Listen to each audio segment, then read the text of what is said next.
Alright, I'm here. I'm here. Oh, you know what I need to do before I'm here? I need to get rid of all the squeakies on the floor before my dog gets started. 1 second.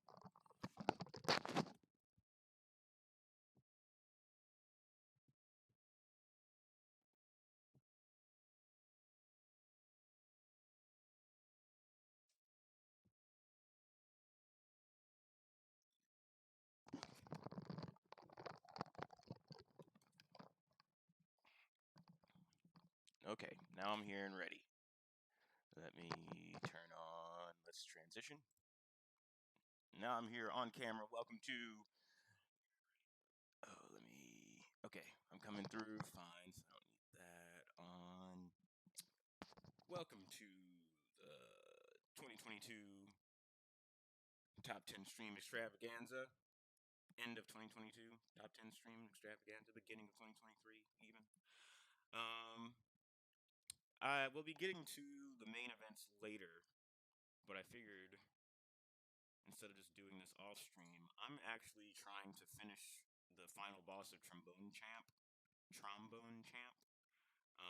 before I go into my rankings of games of the year, just in case, and also just for fun. I don't think Trombone Champ's gonna make it actually, but I figured it would be fun to finish it on stream. I'm pretty close. I know what I need to do in order to get to the final boss. So I just figured I'd do that for everybody else to see, and it'd be a fun time. Let me get it on stream so we can get that out of the way. I think it'll take like 30 minutes or less. I just gotta play a bunch of songs. There we go. Let me get out of transition mode. Is this where I need to be? Bottom left? Probably. Bottom right? Uh-oh. Move that back. Do we have to undo? We don't need one. Just stretch it to the screen. I want to move me. I'm going to move me down here. I don't think there's anything of importance down here in Trombone Champ. You have the champ meter and you have your score and stuff in the top right. We're going to do this for right now. Okay. So that's the plan. We're going to finish Trombone Champs. Let me turn this up a little bit more.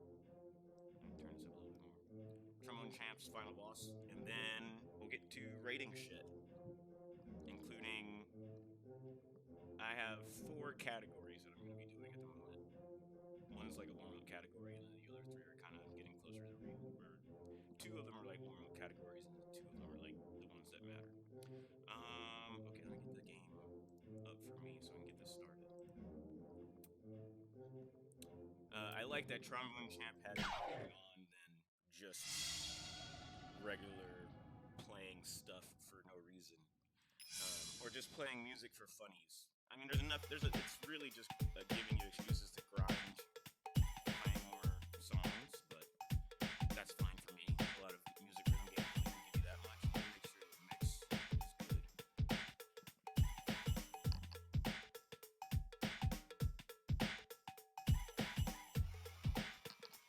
It is not. Let me turn myself up.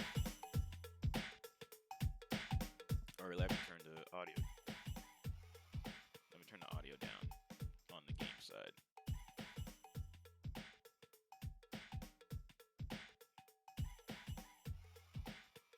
I think that's better. Let me know if that mixes is not as good. We'll especially know once the songs get started. Okay. Let me get back to the game. So our objective to beat the final boss of Trombone Champ. I'm gonna have to decide how. I gotta stretch out the pronunciation.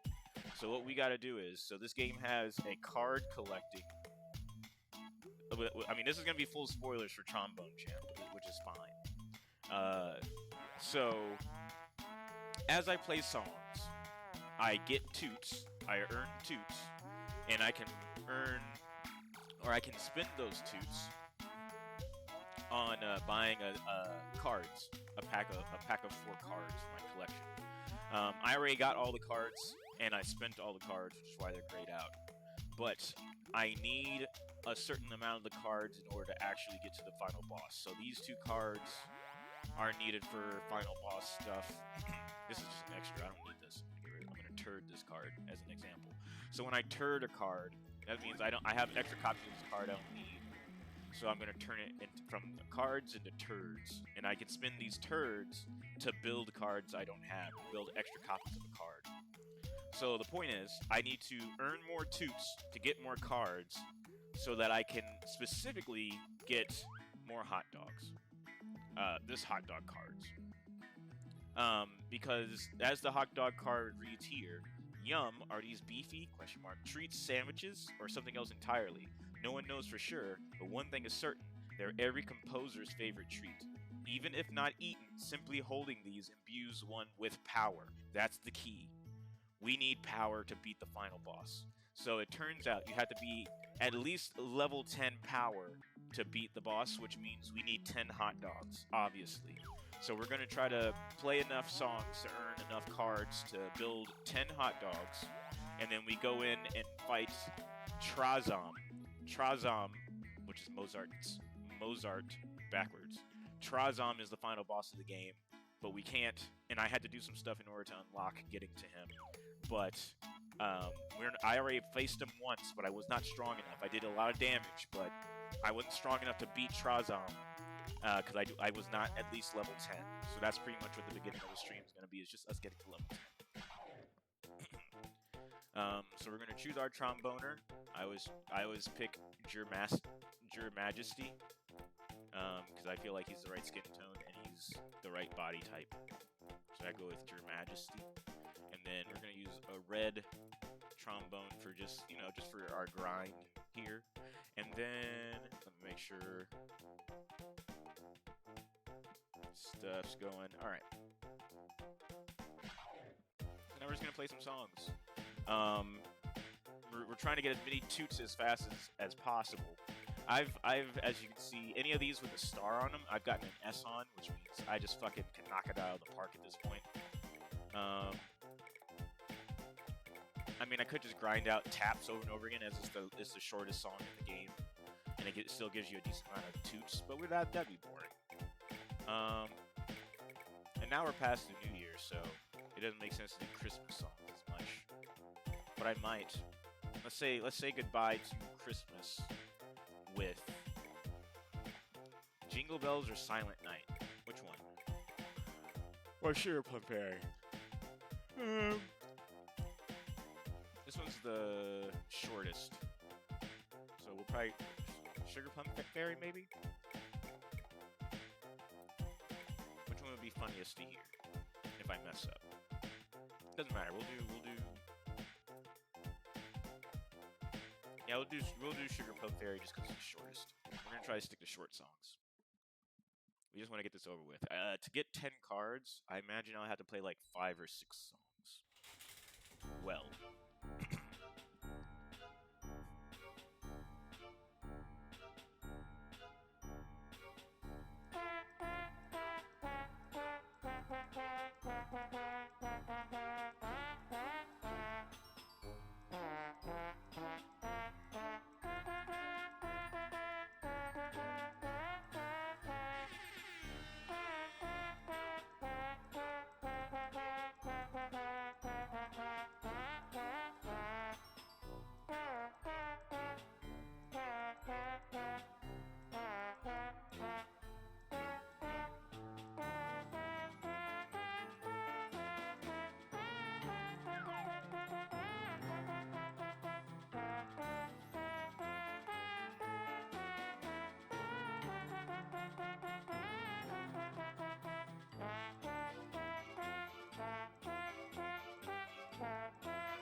There you go.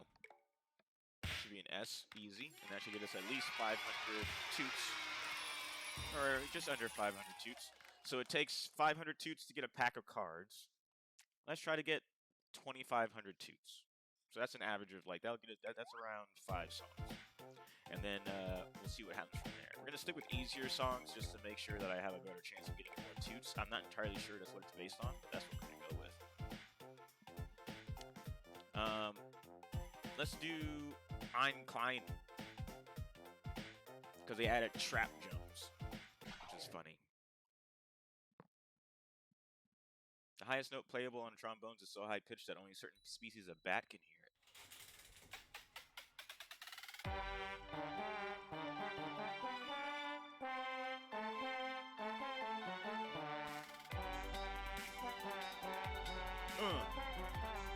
Yeah.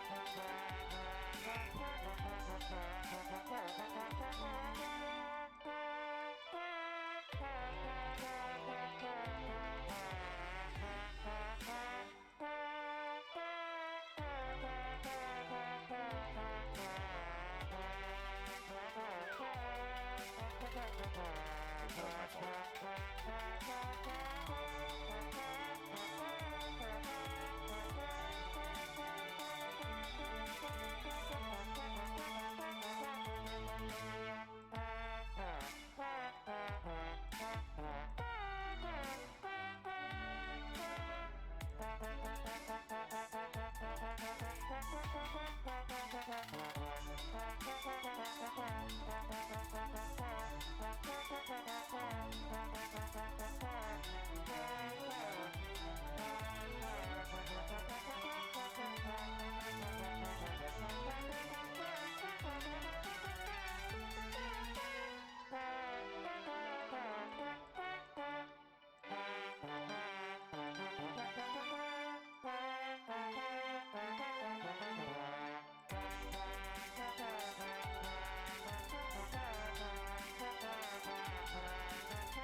There we go.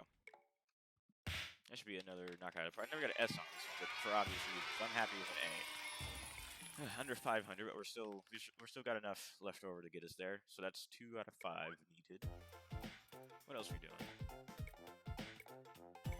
Old Gray Mare is funny just because of the background. You all know this song. Let's get it done. The world record for most trombones owned is held by Mike Brass of Omaha, Nebraska, who owns 2 trombones. 2 whole trombones.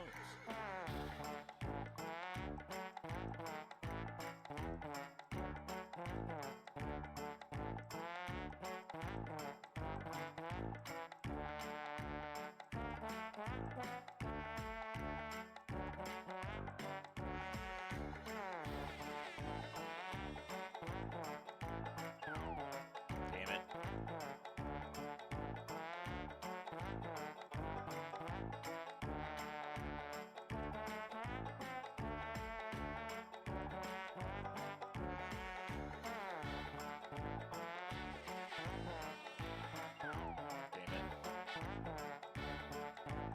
I always get Trombone Champ in this song, specifically at the toughest part to hold on to Trombone Champ.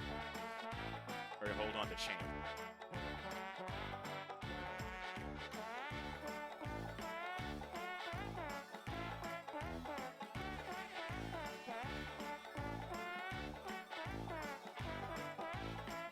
Yay!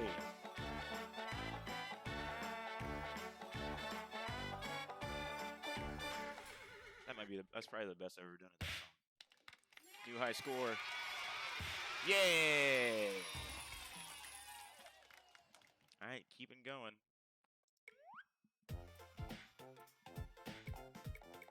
What else we got? We could do something hard.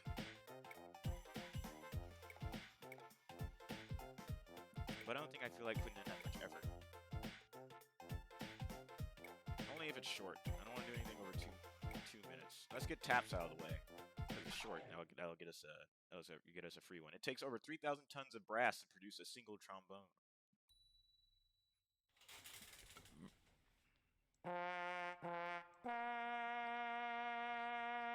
This is the shortest song in the game, so this is a quick way to get some toots.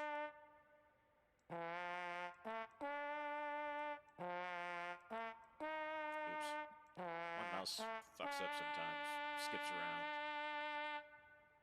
I think the battery's getting low on it. But for our purposes, it gets the job done.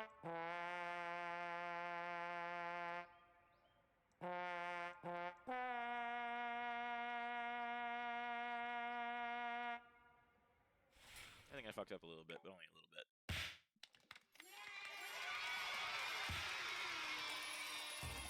I got some toots real quick. We're getting there. Our goal is 2,500. I don't think that's enough to get 10 copies of hot dogs, but that still will get us a lot closer. Entertainer? Let's do Entertainer. I don't remember this song off the top of my head, but in real life there are over 9 songs that feature a trombone. Can you believe it? Oh yeah, this song.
Oof.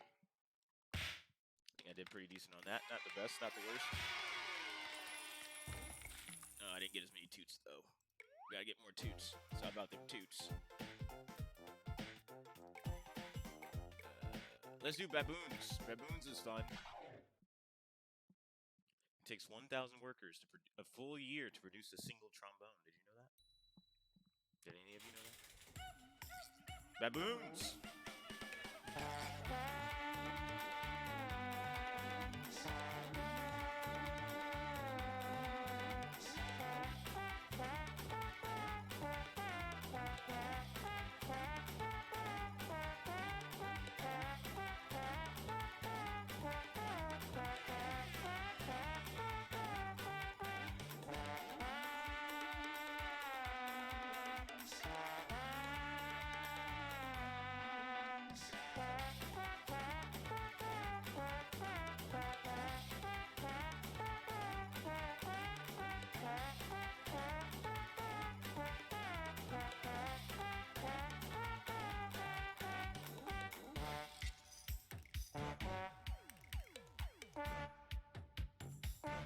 Damn it! I always lose it there.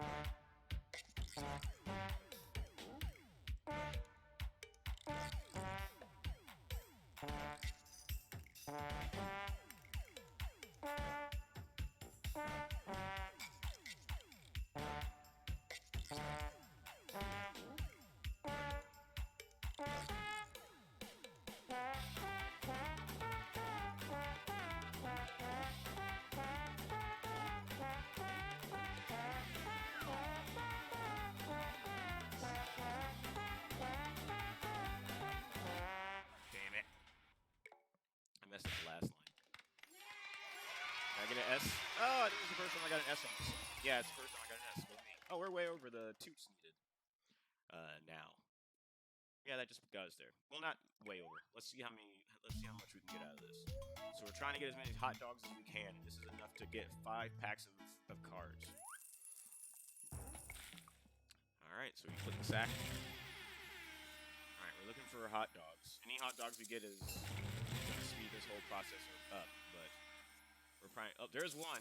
That's a decent one. It'd be nice if they fudged the. Hey, there's another hot dog. I was gonna say it'd be nice if they fudged the probability is to get me more hot dogs now. That's 3 whole hot dogs out of 5 fucking packs. That's not bad. All right, so we're gonna turd all our extra copies. Or actually, we're just gonna turd all these extra cards. We don't need any of these. And we'll see how many hot dogs we get up to with that.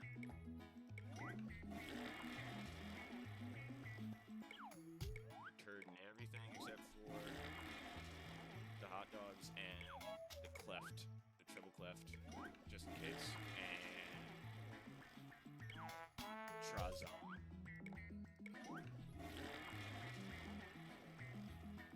It costs, we get 1 to 200 turds per card, and it costs 400 turds to make a card. So for every 2 to 3 cards we get rid of, that's another hot dog that we get. So I didn't do the math on that, but maybe that would be enough to get us where we need to be.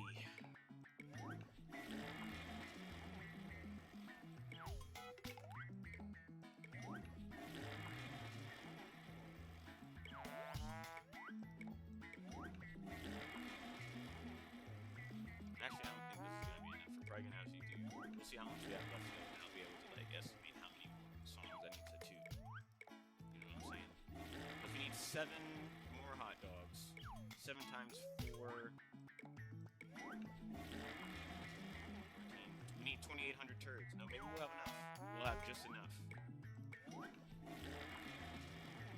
Oh no, we're not gonna get to 2. Damn it, we're 1 card short. Never liked the guy. Damn it! We are so close. No, actually, maybe the math will work out because it's like it's only 399 turds, not exactly 400. But no, I don't think that's actually. We're gonna be 1 couple of cards short. At least we only need like a couple more toots. We only need 1 more song worth of toots, so we'll do taps real quick. Just to get over with.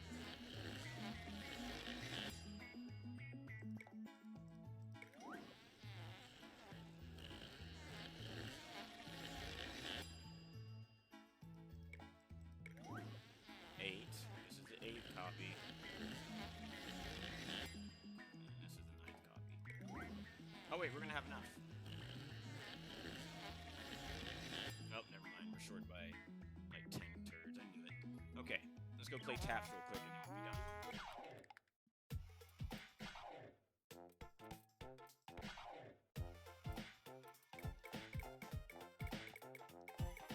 Where the fuck did taps go? It is right there. The trombone is related to the trumpet. They aren't, or they are cousins. I think. That's what it said.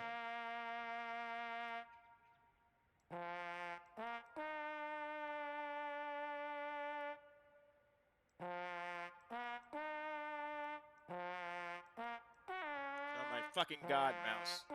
Mouse! What the fuck?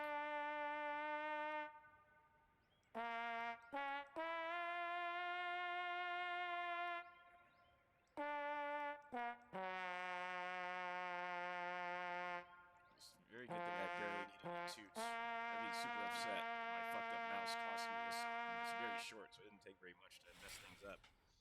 Let me. My fucking mouse pad is also totally covered with dog hair, so that may be part of the problem. But anyway, we got the toots we needed. Let's get this done.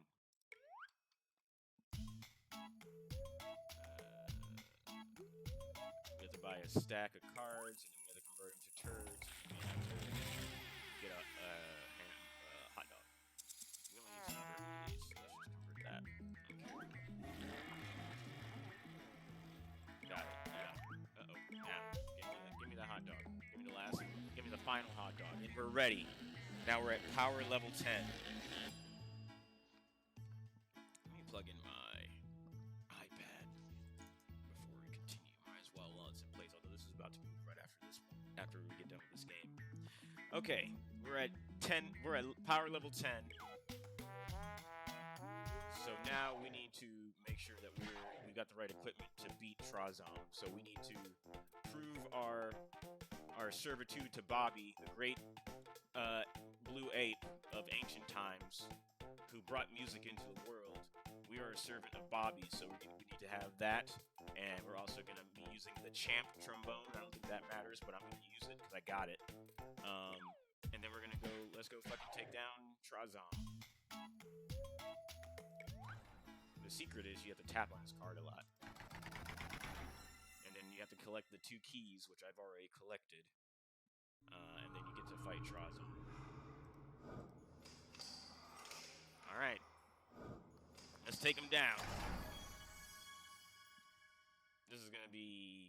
I'm gonna fuck this up. Okay, good. They do list chooses before that, but anyway, just in case I chose it. Alright, let's do this. This is gonna be fucked. This is gonna be fucked.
Let's hope that was enough.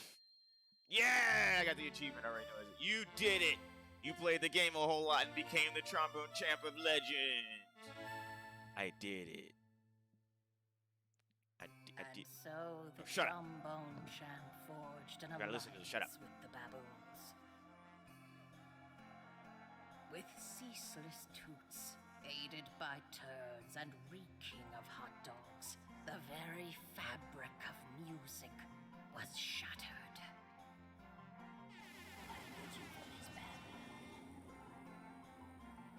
Trazom was overcome by the chaos, and the 2 clefs merged into something new, something never This is before lore. seen.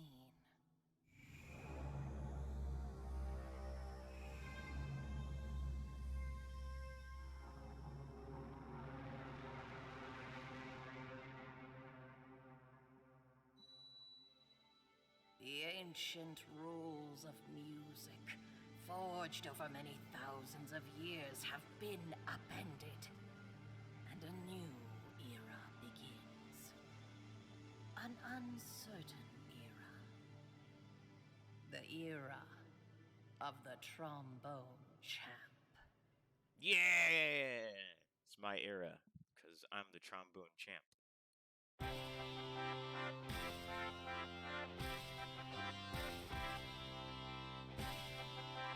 I did it!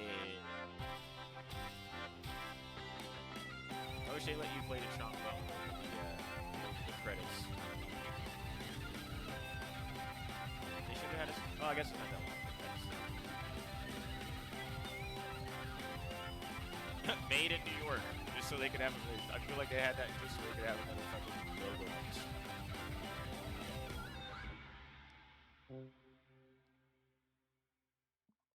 And that was Trombone Champ.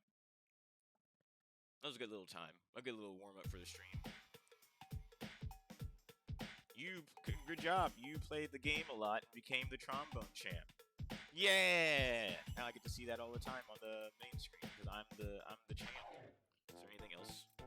Nope, I didn't even unlock anything from doing that other than, this fancy icon on the main menu. All right, let's get down to the real business. That was a good time, but enough fucking playing around. It's time to get serious. Let me.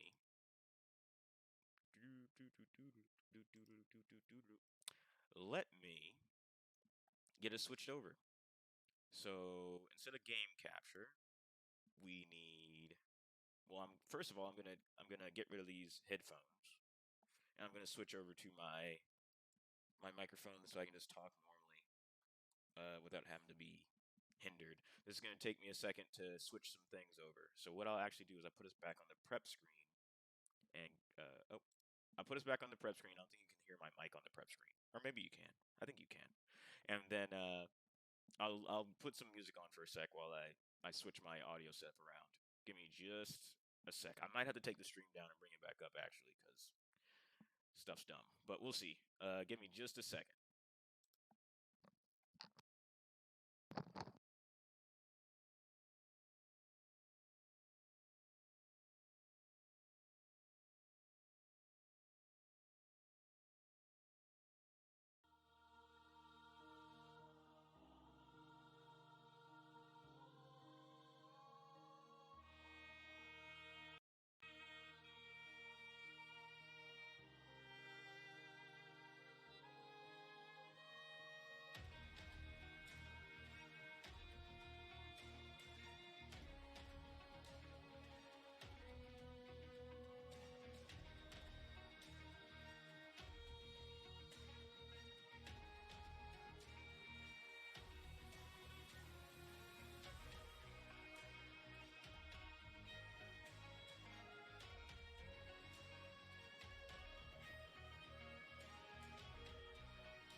How about that? Oh, that works. I think that works. Let me see.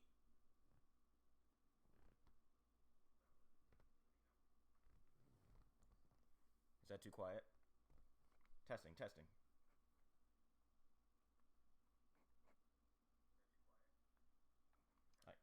I'm gonna make it louder. I'm gonna make it a little bit more sensitive. I don't want to have to get as close to the mic. There we go. I think that's right. Is it picking up my iPad? No, it barely is, but not too much. Let's make it even louder.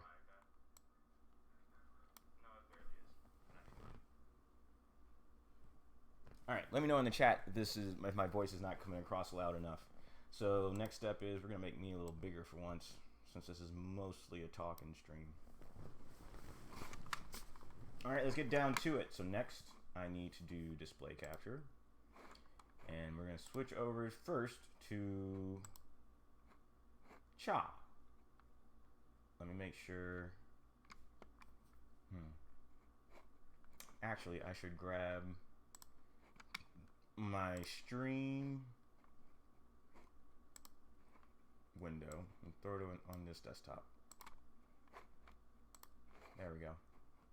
That way I can keep track of it if need be. Although I can't really see.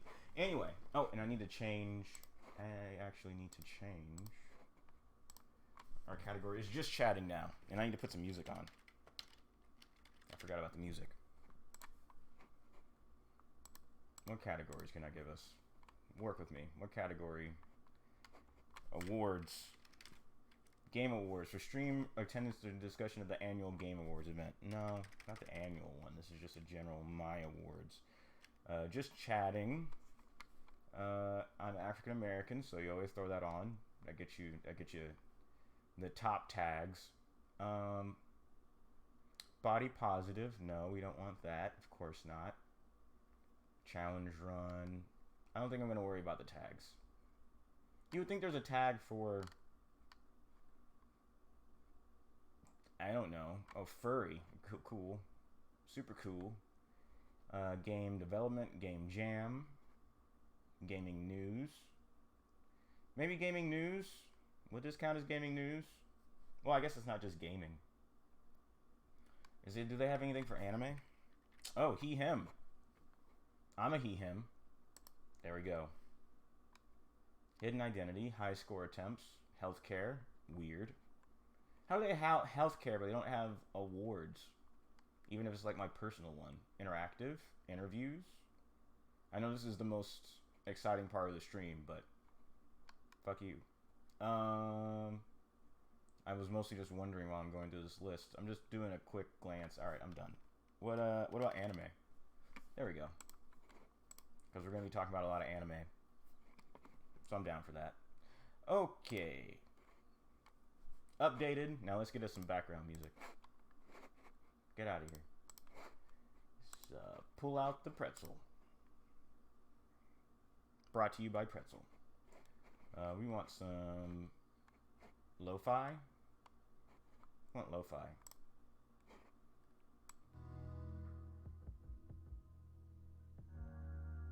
Or do we want chill? I feel like I played chill last year.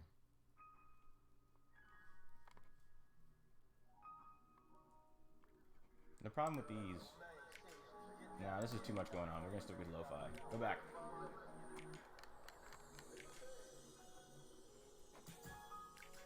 Damn it. How was that? Where was I? Was I here? I want lo-fi. Where did it go? Oh, it's in alphabetical. There we go. Let's stick with lo-fi. Won't overpower me in the background. There we go. That's fine. Let me make sure the mix is good.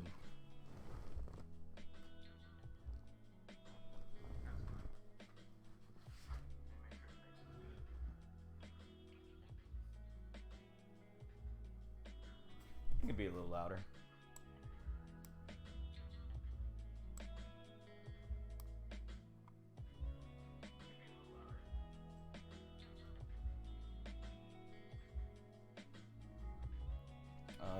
Is my microphone picking up on the music?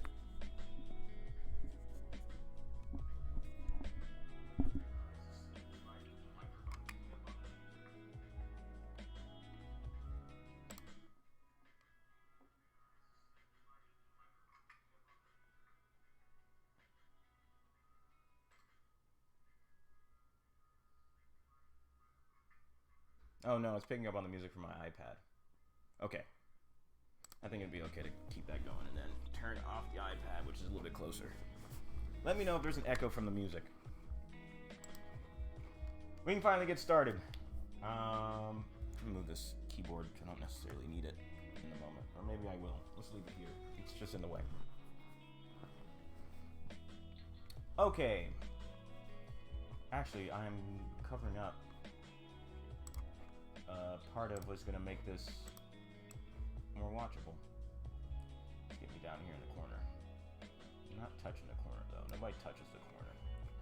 Okay. So, we're starting off with... I'm going to have to get a drink at some point.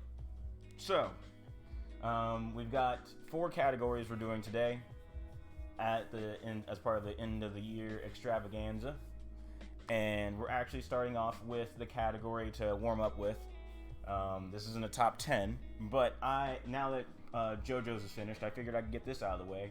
We're gonna do a tier list of all the JoJo's openings from beginning to end. And this should go back pretty quick. This is just a warm up for funds. Should I be at the top? I should probably be at the top. I should have also opened this in fucking Edge for more screen space. Oh, you know what I can do? Problem solved. Problem solved. Well, partially, because right now I need to... Let me move myself to the top. I'm dumb. Since most of the JoJo's are going to be... There we go. Most of the things are going to be in the bottom left, so this is the best place for me. There we go. That's the final time I should have to make that change. Alright. Yeah, now you can see everything. So, and as a visual reference, we have... We want it down in here in the center? Why not? So I have it to where we can view all of the JoJo's openings as they're happening, as a reminder for what we're thinking about. And that'll give me a little bit of a time limit on how long to talk about each of the openings as we go. This first one is... I don't remember the name of it. I want to say it's called Stand Proud. No, this one's Stand Proud. Either way, this is the first JoJo's opening. It's a classic, an all-time banger. They came out the gate with an opening they honestly needed in order to get people interested in the first part, probably. It still looks like one of the best out of all of them, and the song is really good. The song is still classic. There's nothing wrong with this one. This might be the best. They might have started with the best opening. So I'm going to throw this up in S tier. And I'm pretty sure that's what that represents. I've got no notes other than that. I'd say that this one is probably... Let me get back to the stream manager. And let me know in the chat if you feel like you have something to bring up that might sway my opinion. But no, I feel like this first one is S tier, and it's probably going to be the best. Animation and music-wise, visuals, and especially how it changes after, or not changes, but each one has its own sound effect version at the end of each season, and that one has a really good one of those. Next we have fucking Bloody Storm. I know this one by heart, or Bloody Stream, excuse me. Bloody Stream is also S tier. They knocked it out of the park with these two. Fucking the amount of detail in both of these openings, this one especially, I think might be like the most thought about, or not, I wouldn't say the most. It's up there. I mean, all the JoJo's openings are pretty high tier in terms of just in anime openings in general, but the music in this one and the visuals, it has its own unique style that eventually gets used again later in the series, but that's fine. I think it was a good way to set the tone that our openings aren't going to all be the same exact format, and they have a lot going on in the second one, so I think I'm going to put that one up there. This gives me some extra time to start thinking about the next one. I'm not going to force myself to keep talking about the one that's currently playing if I get some extra time, because the next one should be part 3's first opening, which should be this. Yeah, this is Stand Proud. Stand Proud is also pretty good, but I can't put everything in S tier. My decision here is if Stand Proud is A tier or S tier. I think this is how this is gonna work. I think this one's gonna be S tier, and then that might be the last of the S tiers. Now that I'm looking at the rest of the openings and stuff, I think this is gonna be the last S tier. I think that's fair. And these are ordered, I think. So yeah, I feel good about that. I'm not gonna just... I don't think there's any of the openings that are bad, so we really don't need C and D. Maybe I should rename these categories, but to like double S, triple S, A, and B, and regular S. That would be more accurate. We should do that. We're gonna. Oh wait, I can just click on this, right? Yeah. Now we're gonna add an S, and then we're gonna have an S tier, and then we're gonna have an A and B. Do we even need a C? Do we need triple S? I think we need triple S. I'm just kind of filling in the time while the intro is still playing, because I don't even have to think about this and explain why this fucking intro is really fucking good. But it's built on the shoulders of giants, so that's why it's like the third best. And then we have the second opening of Part 3, which is very good, but it took a while to grow on me. The second one I didn't like for the longest time. The second Part 3 opening I didn't like for the longest time. And then after I heard it over and over again, I was more on board with it music-wise. I was always pretty cool with it visually, and what was going on and what was being shown. And so, along with all the symbolism and everything going on in this part opening, really fantastic. But the song took a little bit more to get to me, unlike the rest in S tier or triple S tier. We're gonna have triple S tier. I made that decision. Let me just make this all capital. I'm fucking this up. Oh my god. There we go. S tier. S tier. Yeah, let's not kid ourselves. This is what we're doing. We're probably not even gonna put anything in the B tier. But we'll see. So, I think the second part opening is a little bit worse, but that's fine. Nothing wrong with that. I guess we are going to start bouncing around when we get to Part 4's openings. And possibly Part 5's. And we're not even going to do... This is the opening from Rohan Kishibe, the side series, the side stories. And I don't know if I'm going to bother they're doing the Dio version. Is this the first time they did that? Fuck. That might put it in the triple S tier. Because this is the first time that they made history by having the JoJo's villain fuck with the intro. And it might still be the best one. I forgot about this version. And they don't have like a separate for villain versions for whatever reason. They do for the Giorno, for the Part 5 opening, or Part 5 openings, but for whatever reason I didn't do that for all of these, which would have kind of helped me out. I didn't make this tier list. The only reason I did this is because it was already pre-made and easy for me to just throw in. But this is the version where Dio stops time and during the opening, and it's super cool. I think that makes this go up to the last of the triple S tiers after that, because it fucking nailed it. This part, amazing. Mind-blowing at the time. Especially as somebody who doesn't always watch the openings every time. If you were to miss this, that would be so sad. This was so fucking cool. So that goes in the triple S tier because it's the first one of those, even with the music issues. Or not the music issue, but just like the music that needs to grow on you. It was fine. This opening is a bop. This opening is a straight up bop.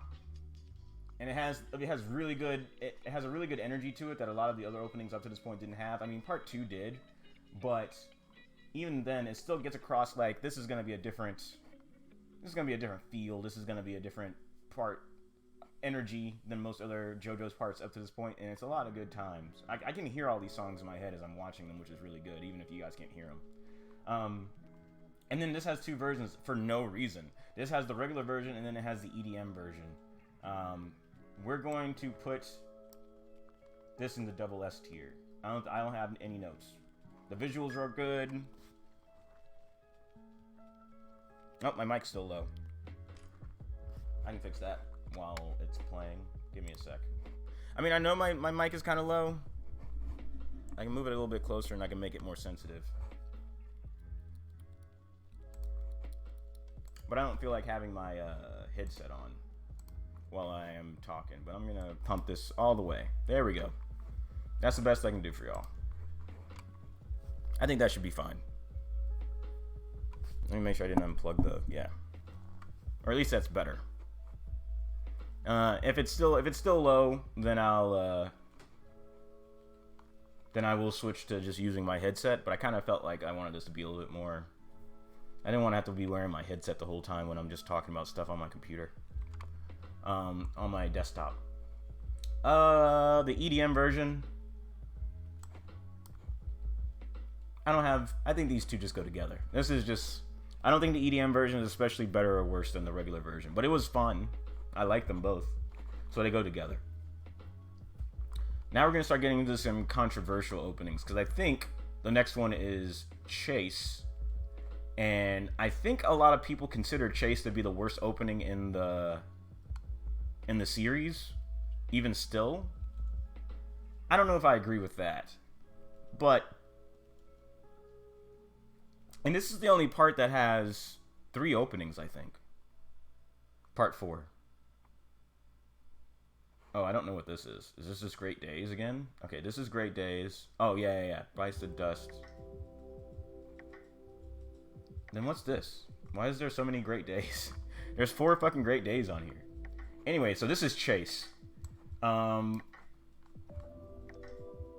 don't have any problems with Chase. I don't really love the song.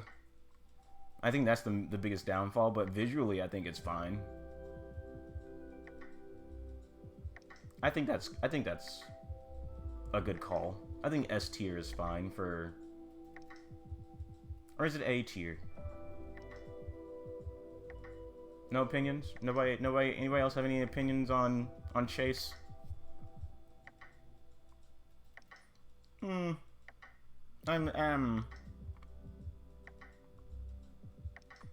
gonna leave it at S tier.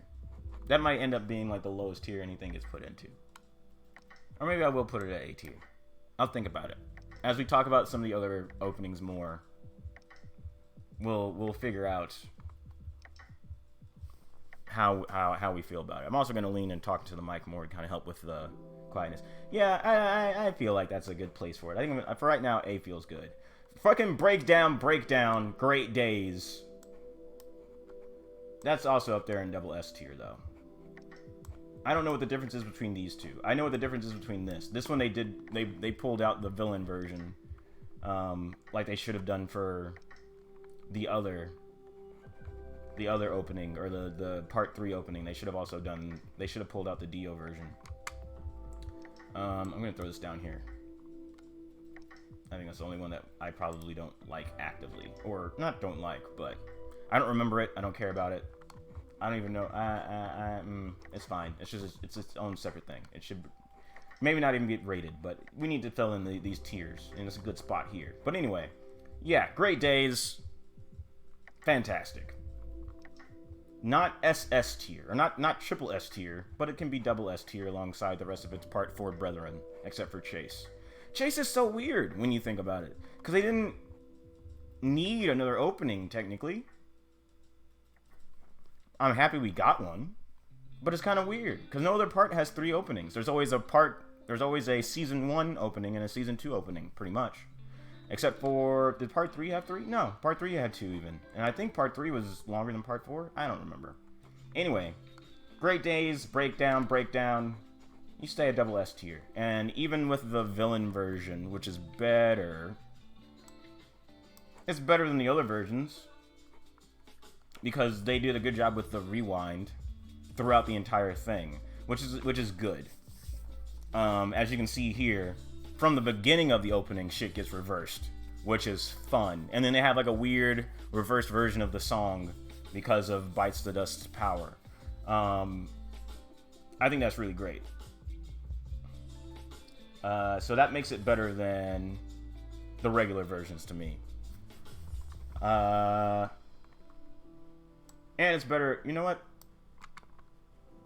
It's better, that version specifically is better than, it's the best opening out of the Part 4 openings. That's what I should be saying. That's what I think. That sounds right to me. because breakdown. I didn't like it at first. I was really disappointed with like the beginning of the song being breakdown, and then it went into like the girl singing, and it didn't keep the beat going like I wanted it to. So I was actually kind of disappointed with the song the first couple of times I heard it. But then it came around. I came around on it, especially after I heard it over and over again, and you know, we got the cool version of it. So here we are at part 5. I'm gonna imagine that this is the beginning. Part 5. We're almost done here. Part 5's opening.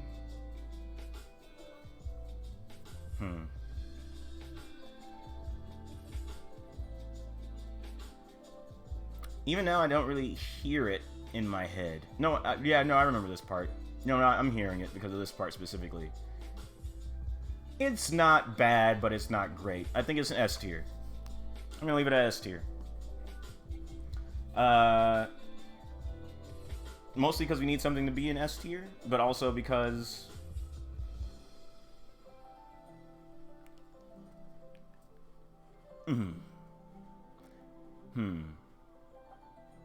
I'm watching it to kind of like formulate my thoughts.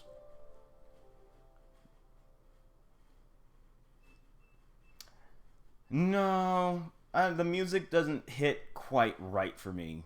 When the beat drops and they go into like the epic golden or whatever they say during this part of the song, I can barely remember. I'm not trying to sing songs by accident by trying to remember how it sounds.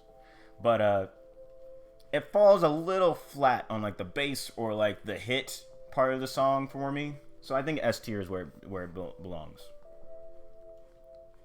But it's still better than Chase. And then we have this ending or this opening. I need to watch for a little bit so I can remember. There's 3 versions of this opening, which is kind of cool. Because there's the regular opening. Oh yeah, I remember this now. Kind of. I remember this part of the song. Yeah, this is coming back to me. I like this one more than the first one. I like this more than the first one. But I don't like it any more than any of the part 4 openings. So I think it belongs here.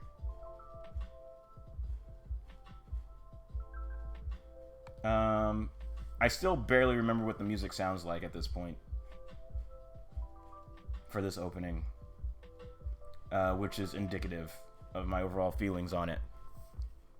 But it does have some of the best villain versions. Because they did 2. They did 1 for while Diavolo... Why is it not letting me do that? This is the version for where Diavolo had the advantage. Or was the threat.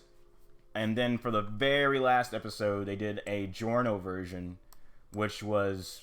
Okay, you know what? The Giorno version of the part 5 second opening is up there with... All the villain openings are the best openings in JoJo's. Let's put it that way. Like, there's none of them that make it worse. They only make them way better. And I think that jumps the Giorno version all the way up here because of how much they do in the Giorno version of this opening. We're going to see it in a little bit. But I think that's how I feel about that. Even though I don't like the music that much, which is why the other versions are a little bit lower. Maybe I'll put this villain version like right there. Yeah. I feel better about that.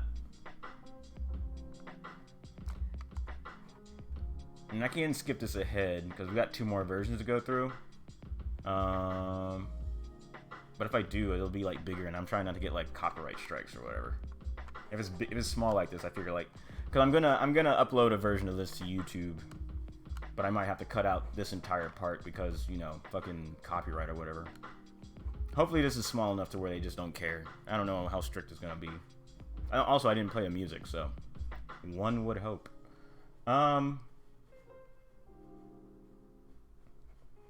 So here's where the Diavolo version changes things. This is him erasing time. No one understands how King Crimson works. And viewing what's about to happen and then making it not happen. Essentially. Cool. Very cool. Well, that doesn't make up too much for like the rest of the opening being kind of mid. being kind of meh. Let's skip ahead to the Giorno version, though. I'm just going to make that executive decision. So we're going to skip ahead. So this is where Diavolo's doing his thing again. But then Giorno fucking takes power back. And Diavolo gets fucked because of Golden Requiem. Golden Wind. Golden Requiem? What the fuck is the name of Giorno's stand? It's not Golden Wind. Is it Golden Wind?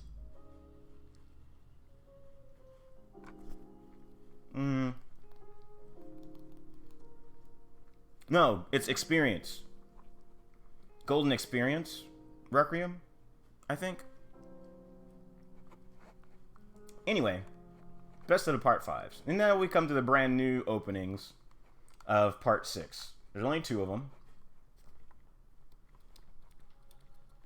I like this one a lot. I think this is up there with part 4's. So I think it's a double S tier.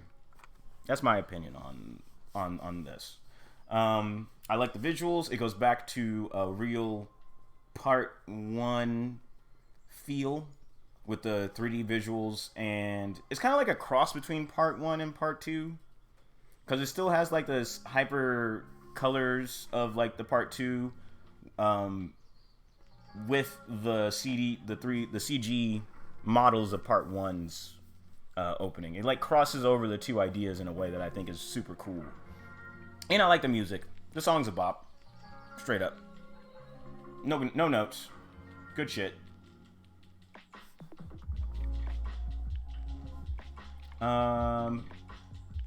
It almost feels like a combination of all 3 of the first openings, because this part reminds me of part 3's opening too. Either way, double S tier. Do I think it's all the way back here? These might be lower. I think these are lower. Now that I think about it. And then this might be better than those. We're getting into the real nitty-gritty here, but I feel I like this one a lot, and I want it to not just be at the end because it's the last one I put up there. Oh, does this not have... Motherfucker, this one doesn't have, like, the new one. I'm gonna have to grab that real quick. That's annoying. I thought I checked before I played it that it had all of them. But I might have just saw, like, the part 6 opening and assumed. Let's just grab... This one doesn't have, like, the latest one either. Is this one? This one does. We need to go right about... Cha. Weird. Did this one skip over? Okay, no, it's right there. Okay, let's... Uh-oh. There we go. Okay. So this is the last one. The latest one. I didn't like it a whole lot. I think it's like down here. I didn't like the music. The visuals were fine. The Poochie version, which doesn't have its own separate thing, I was very much watching for a Poochie version. And there was a part when I was scared they weren't going to do it. I almost don't remember what the Poochie version even did. I wonder if it's in this compilation. But either way, since it's all comboed into one piece on this tier list, I think this is where I'm going to put it. I don't really like this opening. Maybe it's down here with Chase. But it also may have fell victim to like how I felt about the part overall because of the way that Netflix put it out. But it just really didn't hit with the same... I think they made a bunch of versions of this technically because they had to fill in all of Dio's kids every episode that we met one of them. So I think they filled in all the Dio's kids on the opening as we went, which is kind of cool. But overall, meh. No, it's also pretty low. I even think it's a little bit worse than Chase. It might be the worst out of the main JoJo openings actually. Mostly because of the music. The visuals are okay, but nothing to write home about. And I don't know if they did a good enough job. I like that okay, they do have like the Poochie version. Let's watch the Poochie version so I can make sure that's how I feel. But I mean, they definitely wanted to pay homage to the part 3 opening, because this is the part where she gets to pretty much in line with how her father became a hero, and now she's kind of taking the hero reins to save him in this part. So they kind of make reference to that with the way it references part 3's opening. So I think this is the list. I feel like this is the tier list, unless the Poochie version that I'm barely remembering really knocks it out of the park, and then that might knock it up a tier to S. But I don't think it's going any higher than S. Let's wait for it. Wait for it. Alright, so all the Dio kids are filled in, which is also kind of weird. Okay, so Jotaro stops time, but it keeps going anyway. Oh, wait, no, this is the... Oh, I forgot they did this with the opening, too. I knew they did this with the ending. I forgot they did this with the opening. They go back through all the fucking... Yeah, no. This is a fucking triple... This is the last opening of JoJo's villain version is triple S tier. Although because it went back to the very beginning. Like, the very first part. And that's fucking cool. It's not better than the other triple S's ahead of it, but that knocks it up. So, only the villain version, the regular version of this is the worst. But the villain version, the Poochie version, is all the way up here. And this is where I put my opening tier list of JoJo songs. JoJo's openings. Done. Just did that as a warm-up. Took a little bit longer because we watched them all. But that was fun. That was a good time. Next, let's get to another warm-up. Not a warm-up, but let's get to a lesser top list. We're doing a quick tier list of anything I watched this year that wasn't anime. So movies, shows, internet content, all of it is going to be tiered lists here.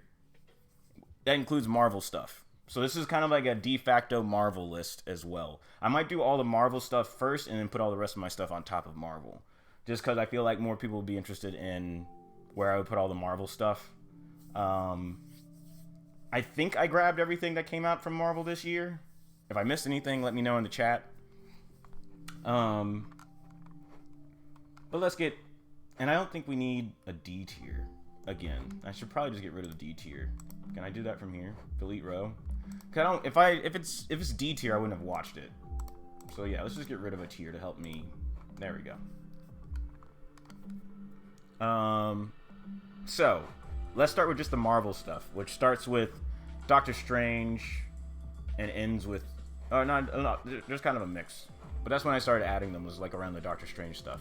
Doctor Strange was the first this year. I think it was fine. It wasn't the best, but it was fine. It was fine. I don't want to watch it again. I guess that's kind of like the bar. But then most Marvel stuff I don't want to watch again is getting to that point. I like all the Marvel stuff, but I don't want to... I got what I needed out of them the first time. She-Hulk I liked a lot. I think it's the best out of the shows this year for me. Werewolf by Night was fine. I didn't pay as much attention to it as I probably should, but it was fine. And then I don't have to talk about this stuff as much, which makes it go faster. Moon Knight, Moon Knight was... The problem with Moon Knight is it was only good while you were watching it. The minute it was over, it quit mattering. That's the problem with Moon Knight. Since they wanted to not connect it to the rest of the MCU, which is good in some ways, but in other ways, it means that I don't care about it now. It was kind of fun while you watched it, and then I don't need to care about Moon Knight anymore. I don't think they're going to do another season, even though they teed one up, technically, with the way it ended. And even then, like, the CG was kind of bad in places, which is something that I normally don't complain about with Marvel stuff, but it was pretty rough. But other than that, it wasn't bad. It's not C tier. It just isn't some of the best stuff this year. Maybe I'll put it in C tier just so I have something in C tier. And then Wakanda Forever was pretty good. Wakanda Forever was pretty good. I think it's its own little thing in the Marvel universe since it was more of like a tribute film, and it had like its own stuff going on. It's more than that, but I think I liked it more than Doctor Strange, though. I think that's fair to say. I could watch Wakanda Forever again. Although I have some issues with Wakanda Forever. It's not perfect. It's not great. Like, that's why it's not an A tier. It's top of B tier. Yeah. Yeah. That's how I feel about Wakanda Forever. Guardians of the Galaxy Holiday Special was good enough. I think that's about where I'd put the Guardians of the Galaxy Holiday Special. I laughed. It had laughs, which a Guardian of the Galaxy anything needs. I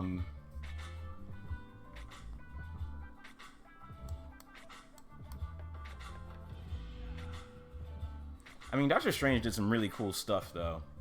It was very different. I think I'm gonna put the Guardians of the Galaxy right there. Next up, Thor: Love and shit. Thor: Love and Thunder. I think that's where I'm putting that. It's kind of actively bad. But it's not... But even the worst Marvel isn't, like, bad movie. It's kind of cringy. Let's put it that way. I don't like Marvel movies where I cringe at times. Oh, I need to full screen this. Get some more screen real estate. I think it's easy to say that it's the worst of the Marvel stuff this year. That's the easy part. How bad is the hard part? I'm gonna leave it there. Some people might disagree, I guess, because Miss Marvel is right behind it, or at least Miss Marvel exists. So some people have problems with Miss Marvel. I don't know. I mean, Miss Marvel is the one that I almost didn't finish, just not because I thought it was bad, but just because I thought it wasn't for me. And even though I went back to finish it, that didn't change my mind a whole lot. I still think it's good. I think this is just my personal list. I think the people who hate on Miss Marvel are a little bit too harsh on it. But it's still the bottom of my list out of these. I wouldn't want to watch this again. And I don't want to watch this again. And I don't want to watch this again. I'd be okay watching these again. I mean, I probably wouldn't watch She-Hulk again, even though it's easily like the best for me out of the Marvel stuff. But I think that's all the Marvel stuff. Put in the chat if I forgot anything. But I think this is my final feelings on Marvel this year. So we did like a mini Marvel tier list, and now I can kind of like expand to the rest of the stuff that nobody else watched for the most part. I don't know why some of these got cut off. Well, I guess I know why. Maybe it's because I included the one that kind of cut off. No, some of these look, yeah. No, a lot of these have some stuff cut off, but it doesn't matter. Anyway, this is the more interesting part for me. I don't really watch that much stuff outside of anime. She-Hulk was pretty good. Yeah, She-Hulk was pretty good. And it had every reason not to be. The ending was kind of like up and down. But it did what it needed to do. Let's go with next. Oh, the Batman would be a next one. Let's gradually move away from superheroes with the only DC stuff on here. Peacemaker is S tier. Peacemaker is really fucking great. It's not gonna be the top of my S tier, but Peacemaker is the best piece of superhero thing I saw this year. Peacemaker was a lot of fun, and it helped that it was like kind of unexpected how good it was. But I liked all of Peacemaker from beginning to end, and I would easily watch it again and probably laugh at all the same jokes again. Ending wasn't great, but mostly just the very, very end. The episode itself was fine. Yeah, exactly. On She-Hulk, I agree. Logos ZR, I guess is the way I should do that. But yeah, no, Peacemaker's up there. The Batman was fine. I didn't love the Batman, but I think it was good. It had a lot of issues, logistically for me. But I liked it more than those. I don't like it more than any actual movie, kind of. No, that's not true. I think I liked it about this much. It's long. It's very long. And it didn't need to be.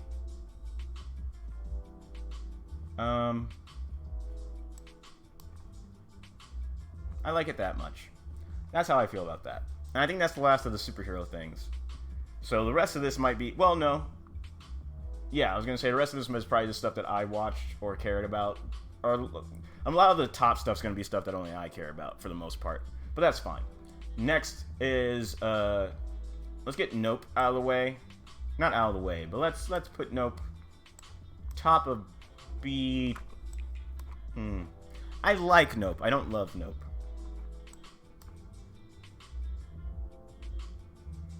If Nope didn't have the Akira slide in it, it would be significantly lower on this list, which says a lot about Nope. But I don't dislike Nope. I still liked it more than the second Peele movie. I didn't like Us at all. So I like it a lot more than that. I'm trying to think about if somebody say, hey, you have to go sit in the theater and watch one of these movies again, or you have to watch Nope or Batman. Which one would you rather watch again? And I think I'm leaning Batman. I think Nope fits right about here. But Nope was good. Everything I watch is, for the most part, I would say is good. Even the C tier stuff. My screen dimmed a little bit. There we go. I gotta move stuff significantly to get my TV to anti-dim. I think that's where Nope goes. Now we're getting definitely into stuff that... Not definitely. We're getting closer and closer to stuff that only I watch. Let's get Rick and Morty. Rick and Morty's always a good time. Rick and Morty's always a good time. Is it lower in S tier? Is it an A tier or is it low S tier? I think it's low S tier. That's how I feel about Rick and Morty. It's always going to be really good. Is it better than Peacemaker? Maybe not. Maybe mostly because Rick and Morty has been doing the same thing for years, and it's doing it well. And Peacemaker, though, did something new-ish in the superhero genre of shows, not movies. So I feel like that's where I want to rank that. Let's get this out of the way, because this is my favorite thing of the year. Everything, Everywhere, All at Once is going to be top of the list. Oh my god. There we go. That's top of the top. I almost need to add another tier for just Everything, Everywhere, All at Once. But this is kind of a given. This is my thing of the year, as far as, like, visuals, or, like, media. So that's fine. That goes there. Let's just get that out of the way. Also, the other weird thing I have on this list, or not the other weird thing, but a weird thing I have on this list, which is not a movie or a show, Friday Night Forkin'. It's fucking great. That's the Twitch channel that I like watching a whole lot. Friday Night Forkin'. It's fucking up there. I will regularly watch this, which is something I don't really do with Twitch streams. I've missed a lot of them, but every time I tune into this is a good time, and I want to support him. Because he's still got a really small Twitch following, so... Go out and fucking subscribe to the Windbag, _Windbag on Twitch. Cause he's only got like fucking 6,000 followers, I think. It's in the single digit thousands, which is still way better than us. It might be like 3.6 actually. I think it's pretty fucking low. I think it's 3.6 thousand followers. Follow his ass. He just does so much work, and it's so fucking cool. Even if you don't necessarily, even if it like annoys you or something, just the amount of work that he puts in. Go over to the Twitch channel and fucking support him. Next, Chippendale Rescue Rangers. It's down here. It's not as good as Nope, but it was a lot better than it had any. Fucking dog, get off my keyboard. You have all this fucking couch you could be doing shit on. Let me make this more comfortable for you so you can not lay on my keyboard specifically. Hold on. I need to get this blanket where it's a little bit more comfortable for her, so she can lay on that without laying on my keyboard. Okay. Ina. Up here. Not on me. Up here. Over here. Over there. Go over there. Yes. Okay, well, anyway, she'll figure it out in a second. Or you can be here on... Fine. I've done this to myself. I don't need a keyboard right now anyway. Just put it over there. I'll reach around there if I need to get the fucking keyboard. Okay, sorry about that. Anyway.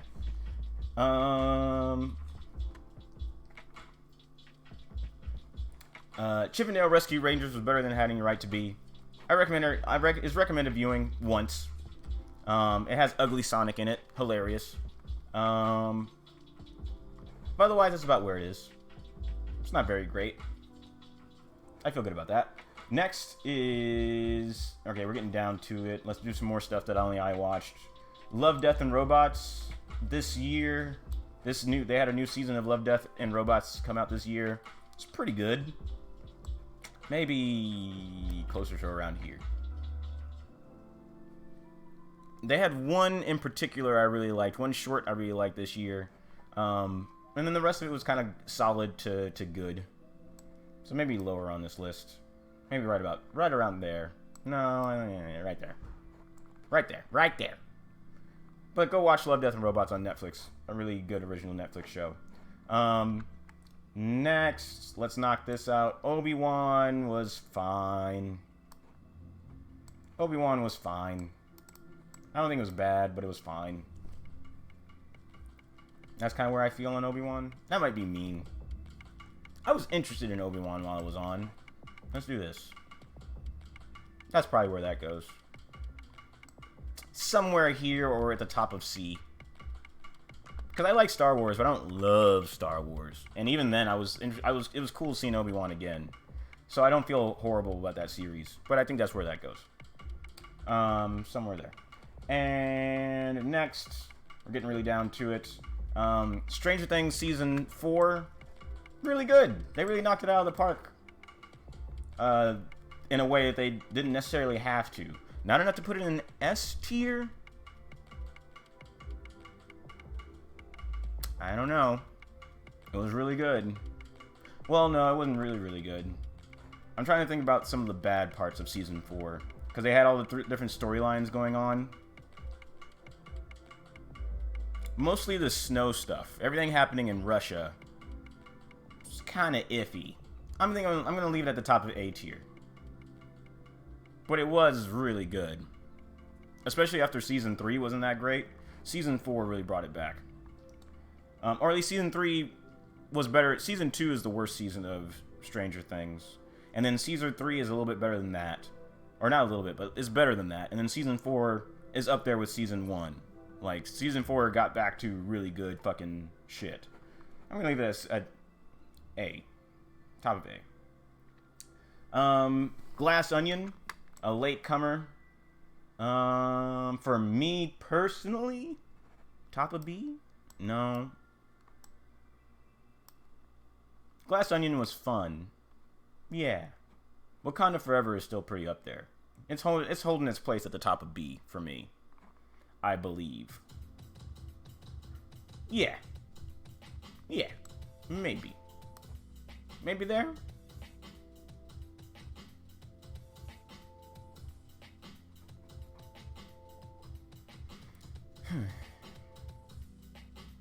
The ending of Glass Onion is a reason, and I'm not gonna spoil Glass Onion yet because people still haven't seen it. It's still super recent. But the ending of Glass Onion, the very, very ending, not just like the overall ending, but like the tippity-tip ending of Glass Onion, kind of brought it down a couple of notches for me. I'm trying to think about how I feel about Doctor Strange. Is Doctor Strange... I'm going to do that. That's where that's going to go. That's where that's going to go. We're getting down to it. These are all pretty high. Let's start with the one that nobody else knows. Extraordinary Attorney Woo is a Netflix original series, I think, about a Korean lawyer who is autistic. But it is super well acted, and I was riveted from episode to episode. Not riveted, but I was super interested in every episode. I really liked Extraordinary Attorney Woo.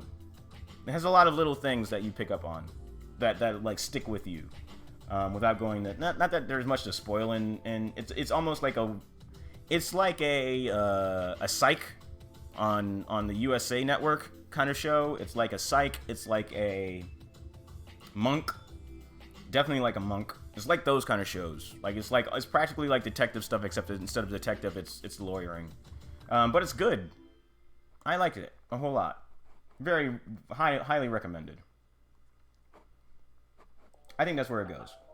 The quote-unquote final season of Peaky Blinders goes like up here for me. It's not my favorite season of Peaky Blinders, but I love Peaky Blinders a whole lot.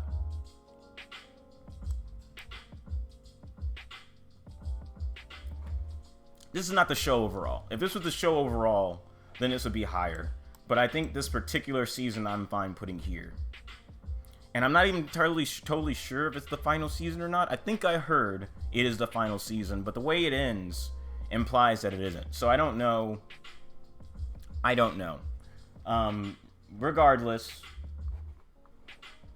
probably here for this particular season. Season 6, I believe. And then we have the top tippy tops, or not top tippy tops, but two really strong contenders. Severance is really good. Without going into spoilers, Severance is, but the only problem, not the only problem, but one of the problems with why people haven't seen Severance is because it's on Apple Plus. You have to get an Apple Plus subscription. But it is, the conceit is just that when there is a company that has figured out, or this is a world that has figured out that you can sever your work life from your everyday life, from the rest of your life. So when you go into the office, you get severed as you go into the office, and everything that happens in the office you do not remember. That is a completely different person. They have their own life that only exists while they are in the office. And then the minute that you leave, that gets flipped, and you go back to the rest of your life. So pretty much your regular everyday life, you go into the office and and the next thing you remember is just coming back out of the office. Like that time is just over in a snap for you. Whatever you did in the work during that time, you have no idea. And that gets into weird things going on in the office. That gets into weird things about like the rights of where those memories and that personality goes, pretty much. Severance is a really good show. Recommend it super highly this year over most other things. But even better than that, I think I ultimately ended up putting Andor up here as the second. Andor is the best show of the year. Everything Everywhere All at Once is the best movie of the year. Andor is the best TV show of my year. Partially because a Star Wars show has no right being this good. Immediately after I watched it, I felt like it was pretty good, but it took a lot of time to sink in just how fucking great this show is. Fucking dog's making my foot fall asleep because she's laying on me. And I think I like it. I think thinking and talking about it and listening to so much stuff about Andor, I think I like it more than Severance. But Severance is still very good, obviously. Yeah. Because Andor is so many things, too. Andor's format... Why do I hear a phone ringing? Okay, that's part of the song. This song playing right now. I was like, God, why do I hear a phone? Andor's format of 3-episode arcs. It is made up of 4 3-episode arcs that tell a mini story that could each be a movie separately, all of its own, but they're all still connected. That format is really intriguing and well done for a show like this. Everybody should watch Andor, regardless of how much you like Star Wars. It's the best piece of Star Wars content to come out in decades. Whether or not it's the best piece of Star Wars content, period, is up for the debate, but it's so fucking... As somebody who didn't like Rogue One and I don't care about Rogue One at all, Andor should not have been a show for me, but it is so fucking good as, like, it doesn't matter that it's related to Star Wars or not, it's just a good fucking show. So anyway, this is my tier list for the year. I don't think I have any other changes to make. I think this is how I feel. So now it's time to get to the real meat and potatoes of today. We're going to do the top 10 anime of the year, and we're going to do the top 10 games of the year. I'm going to grab a soda in preparation, because my throat is already getting a little scratchy. And then we're going to get down to business. I kind of thought the stream was going to end up a lot longer, but it's probably going to be about 2.5 hours. I think these last two will take an hour or less. Let me grab a soda. Be right back.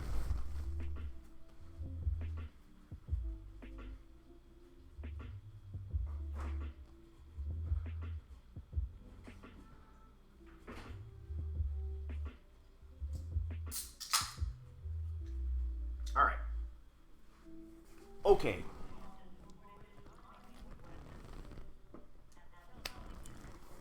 Let's flip over to anime first. So I have a different desktop set up for anime. Already preset. None of the flipping about like last year. I kind of watched what I did last year just so I could know how to prepare for this year straight up. So this is my anime list. I already have it sorted and filtered or just sorted by in order of this is the stuff that I watched the most recent or finished the most recently down to the stuff that I finished earlier in the year, which is right here. So we have 19. Yes. We have 19 anime that I completed this year, including separate seasons being separate in this list. But we're going to treat them as complete shows for the most part. If they started this year, then and they had 2 seasons, I'm going to count that all as one show. We're not going to list individual seasons in that regard. So starting with how are we going to do this? We're doing a top 10 only. So there's 9, and considering there's a bunch of extra seasons, there's really probably around 15. There's probably 15 anime on this list separately. Oh, and there's also 2 movies, which I don't think either of the movies are going to make my list. So there's the Dr. Stone Ryusui. That might be how you say that. The Dr. Stone OVA, really. It's not even really a movie. I think it was only like an hour. It was fine, but that's not going to make my list. And then One Piece film Red. The only One Piece film that I've watched from beginning to end, and I don't even watch One Piece, but it was fine. It wasn't bad, but it wasn't great. It was fine, but it's not going to make my list. So really, we whittled this down to like 11. Oh wait, no, there's also Dragon Ball Super, the Super movie, Superhero. Maybe that could make my list. Dragon Ball, no. Dragon Ball Super was better than most other Dragon Ball movies, but it wasn't that good. It's not gonna make my list. It's fine. So that's 1, 2, 3, 4, 5. Okay, so we have about 10 actually. No, that's 14. At least 14. 1, 2, 3, 4, 5.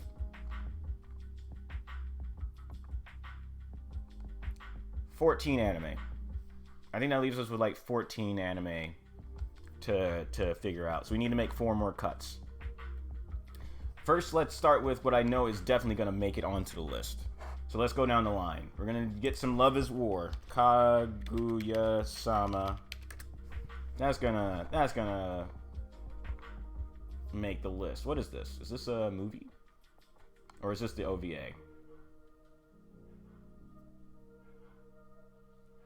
That's the OVA, I think.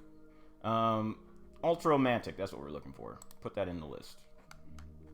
We'll blow this part up as we go, but I want it visually to be able to see what we're working with. So, Kaguya-sama is gonna make the list. Komi Can't Communicate is probably gonna make the list, but I could be wrong on that. It's gonna. I think it will. We're gonna put that in there as one full show, though, not 2 different seasons. Licorice Recoil, I want to make the list, but I'm not sure it will. We're gonna leave that off for right now. Chainsaw Man is gonna probably make the list. There we go. Chainsaw Man is gonna make the list. Spy Family's definitely gonna make the list. Let's not kid ourselves. Why is there a second season and a part 2? What's part 2? Oh, okay, this is... It's probably... Part 2 is just a better way of putting it than second season. Oh, no, the second season is next year. So this... They count these as just like one... They count this as one season and 2 cores. Okay, that's fine. Mob Psycho should make the list.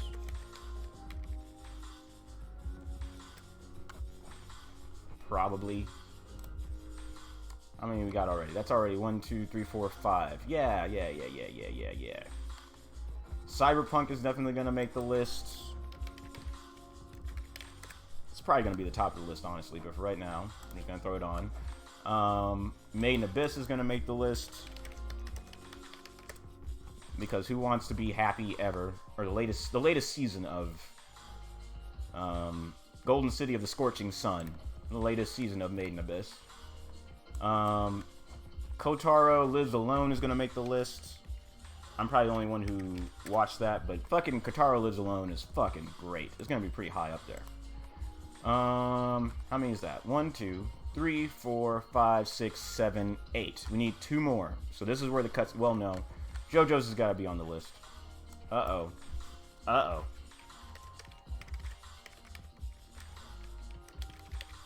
Does JoJo's have to be on the list? JoJo's has to be on the list. I was making sure because I was like, but yeah, it'll make it. Let me do this.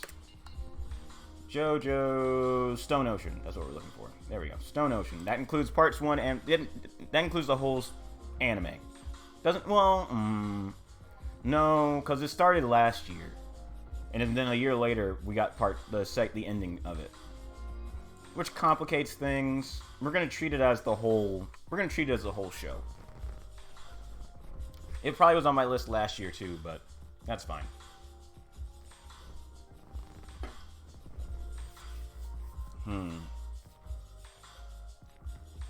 Maybe I should treat it as its own season. I'm probably going to treat part 2 as its own season because it wasn't super hot.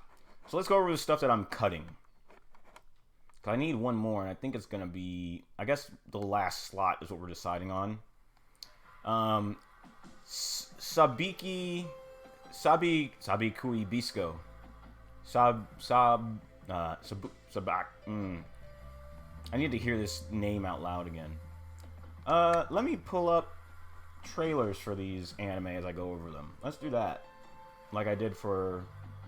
I think I should be allowed to do that, right? That's not going to get me... That's not going to get me stuffed. Copyrighted.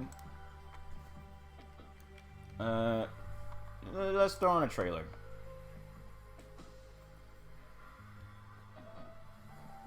I guess it doesn't matter. Yeah, these are all the same. Let's throw that one on. Sabikui Bisco. I'm just gonna call it Bisco, because that's the only part of it that matters. It caught my attention because of the way the trailer looked, and it had a lot of just weird shit going on, but not in like the usual anime weird shit. I mean weird for anime. What did I give this score? I haven't even been paying attention to my scores. I gave it a 7. I should probably just put whatever got the highest score in the last slot, which probably is going to be Licorice Recoil, honestly. But this is in the vein of like a Dorohedoro type post-apocalypse universe, with the weird... Everything's just weird about it, but it ended kind of meh. It got to the point where I was like, I'm happy watching this, but I don't need to watch this, and I was fine finishing it. I like that. I'm pretty sure it's anime original. I don't think it's based on any manga or anything, which is always a good time. It's only 12 episodes, I believe. Yes, 12 episodes. And over in one season, it's done, which is good. I mean, technically. I guess they could keep going if they wanted to, but I think the main story is done. It was fine. It was a good, solid anime, which is why I got a 7. Could have been worse. So that's it for that. Up next, Tamagotchi game. I'll throw up a trailer for that.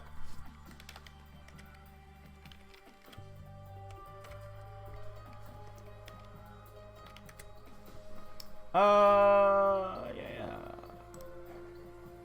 Tamagotchi game is in the vein of it's in the vein of like the stupid survival game genre, or not the stupid genre, but that genre of like, oh, we're gonna put a certain set of kids in a death game, the death game genre. But this one isn't a death game. It's like it's a debt game because everybody has a huge amount, or they're playing to pretty much lower their debts that have been put on them. But the hook or the gimmick of this one in particular is the 5 or 6 students that have been put into debt and put into this game are all friends. They are all a close friend group in theory, and this whole game is proving that they have secrets among each other, and it tries to pit them against each other, specifically because they're all quote unquote best friends with each other, which turns out to be a more interesting dynamic than you might think, along with like the type of games and how the games are played, and the main character being the way he is makes that whole show better than it has any right to be. But it's only the first season. There's more of it to come. First season is okay. I wouldn't necessarily recommend it to people unless you're just looking for something that's decent in this area. But it's good. It's solid. It's fine. It won't make the list, but it is a good 7. I finished it easily. It wasn't something I had to force myself to finish. Next up is Kakegurui Twin. Kakegurui Twin. This is a spin-off. Or it's not a spin-off. It's a prequel spin-off. How do I spell Kakegurui? Oh, there it is. So this is pretty much just telling the story of how Mary from Kakegurui got to where she was before the main chick from Kakegurui moved in to the picture. The main protagonist of the original series. Which, this is the series with the gambling chicks who get super horny about gambling. It was just like the original show, it was a good solid time. Doesn't go too over the top with the fan service for me to be disinterested.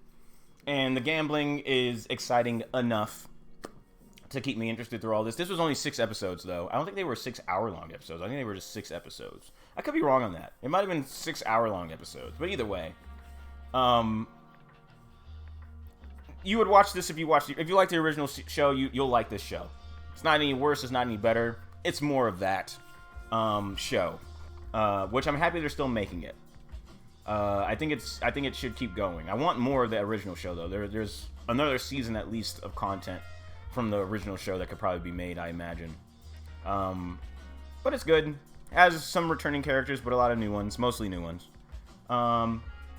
Recommended, but it's a 7, just like the other ones I've talked about so far that aren't going to make the list.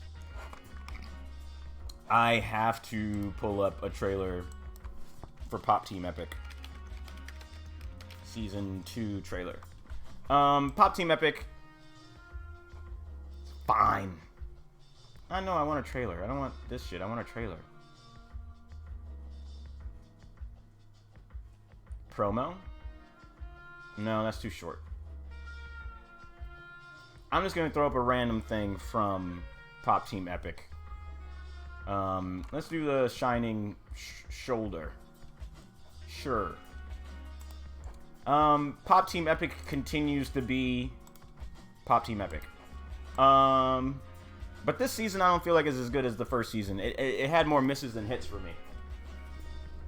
But I love the overall... I won't ever stop loving the format of Pop Team Epic with, hey, we're going to do 2 15-minute episodes.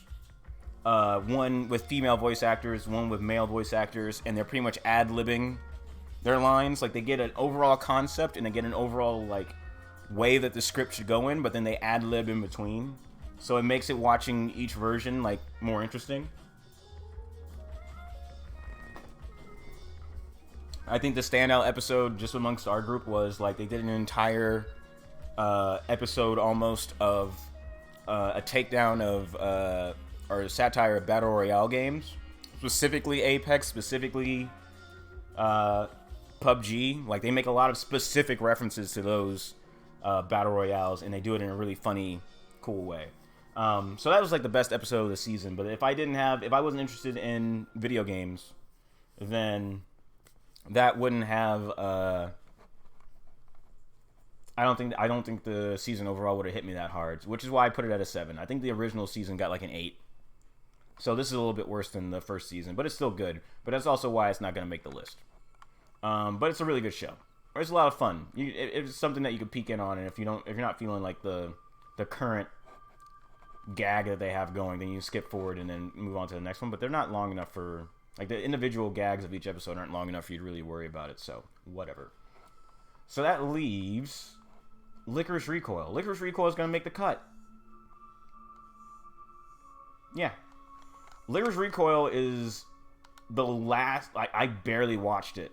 I watched Licorice Recoil on the starting on the 27th of December, and I finished it the next day. All 13 episodes. Because I heard it was pretty good, but it always just kind of looked like, eh. Let me start the trailer before I start talking about it. I really recommend it. It's a lot of fun. Licorice Recoil is the, that's not what we want. We want Recoil. It is we want this version. That's fine. So it's in the genre of, the anime genre of cute girls doing cute things, but this is cute girls doing John Wick. So, which isn't original either, but the way that this show specifically does it with really great animation, a really great main pair of characters, and a pretty good cast, as far as like the cast of characters in general. Actually, it skirts the line super well of having like this easy-go-lucky atmosphere outside of the gunplay, and then when the gunplay hits, it's still some of the best gunplay in anime, or it's up there. As far as like just like the animation and the choreography of the stuff is pretty top tier. This is made by A1 Pictures, and they do a whole lot of really good animation and shit. On top of, like, I actually listened to both of the voice actor versions. I've listened to the sub and the dub. I actually like the dub surprisingly a lot. I usually don't like dubs and if you're gonna have like teenage girls, I usually don't like dubs as much, because you can always hear that it's like a 20 or 30-year-old woman trying to do a like teenager voice, which is something you don't have the problem of with subs, like Japanese voice acting. But I really liked the dub on Licorice Recoil after hearing both of them. Like, it really grew on me. Like, whoever did the main character in this show really brought like a spirit and a like their own thing to it that made it fucking really shine. I really love the dub for Licorice Recoil. But anyway, highly recommended. 13 episodes, a quick watch, one and done. No other seasons are going to be made, or at least if they are, this main story is done. But it makes the list. It's going to be, I don't know if it's going to get any higher than 10, since it barely, it wasn't a lock for the list. But we'll see. I like it. No, looking at the rest of this list, it's definitely going to be 10. Which is not a bad thing. I'm happy it made the list, because I was kind of watching it hoping that it would. It's rare that I sit there and watch binge an anime in a day or two. So it was worth doing. I'm happy I took the time to be like, what's something that I heard good enough to like throw on this list maybe, and it made it. So it's going to be, we have our number 10. Licorice Recoil is going to be number 10 on our list. So now that we have the list created, here's what we'll do. I'm not going to put trailers on for the top 10 list. If you don't know what these top 10s are, ask and I'll put one on, but I'm pretty sure the rest of these are well known enough. So to keep visuals interesting, we're going to work with me here. There we go. We'll do, That doesn't look as pretty as I want it to. So we might not be able to do it this way. Especially, yeah, because this needs to go across. This is going to be weird. It's not going to let me scroll left and right. So no, we just got to stick to the other format. I just kind of wanted this to be a little bit more vertical now, so we could see the list. We'll do this. We'll pop back and forth between the windows, actually. There we go. We'll put everything into one window, and we'll pop back and forth. What? Why did you do that, Edge? All right, there we go. If we need to get visuals on stuff. There we go. So here's our list. My camera's probably in the way. Let me move my camera. Ovacha for right now.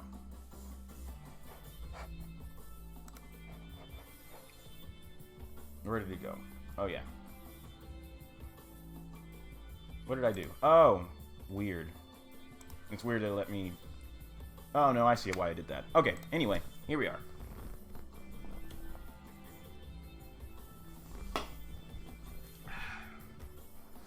All right.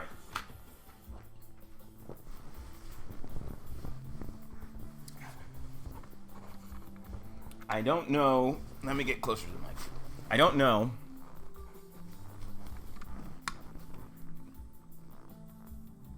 This is a really good list.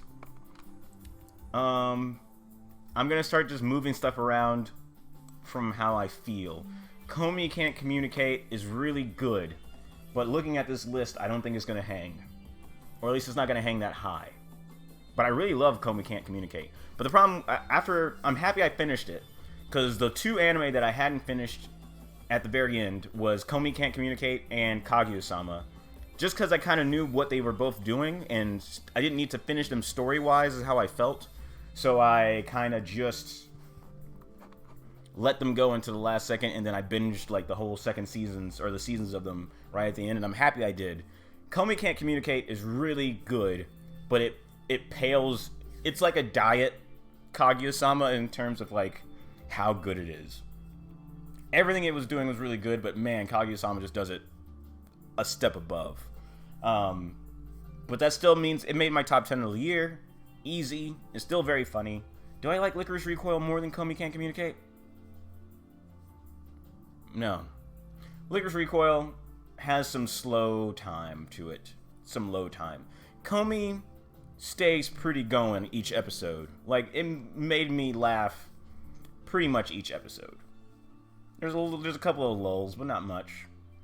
And the overall story is always like really cool to watch. Licorice Recoil being on the list at all is its nod, and I think that's where it's gonna stay. So I feel pretty good about Comey being down there. Next, shit. Actually no, this isn't that hard. Next, Mob Psycho 100's third season specifically. Just the third season of Mob Psycho 100 is gonna be number 8. I think Mob Psycho Part 2 is going to be, or the second season of Mob Psycho 100 is the best of that season, or is the best of that show. Not that the third one is that much worse. The third one has some stuff going for it that's pretty good, but at the end of the day, it just doesn't hit the heights that the second season did. So it's still really good, but that's where it's going to go for me. Let's make this easier for me. Cyberpunk Edge Runners is probably going to be my anime of the year. I'm pretty sure about that. Pretty easy. But we'll talk about that when we get there. Chainsaw Man is what I'm feeling. Chainsaw Man. Chainsaw Man's next. Chainsaw Man, the most hyped anime of like the last decade. Because I think it's been a decade since Attack on Titan started. Maybe of the last half decade. Either way, Chainsaw Man is crazy. Was crazy hyped. It deserved it somewhat in terms of like the source material being so good. I think the anime did an admirable job of adapting it as somebody who didn't read the original manga. But it didn't wow me. I mean, it's making my top 10 list. But it didn't wow me in the way that like Demon Slayer wowed me with its animation. It didn't wow me in the way that some other anime have done with their story or their characters. Chainsaw Man's very good. I guess the best thing to put it up against is Jujutsu Kaisen. I think Chainsaw Man is better than Jujutsu Kaisen. But that show has so much more going for it in terms of animation also. It's kind of a... Chainsaw Man's a special thing, though. Especially, like, the fact that they did a different ending for every episode. Really into that. It has one of the best openings of the year. And the characters are all really good. I like the main three okay. Power kind of got on my nerves at first, or else I wasn't really down with Power at first, and now she's kind of grown on me. She's kind of okay. Chainsaw Man's good. I'm just saying, for as much as it was hyped, it might not have hit those highs, which nothing could have. But even then, it fell a little bit shorter than that than I would have liked. So I think Chainsaw Man being this low on the list is not really an insult. I think it really... that's where it needs to be. That's how I feel about Chainsaw Man. Argue with me if you want.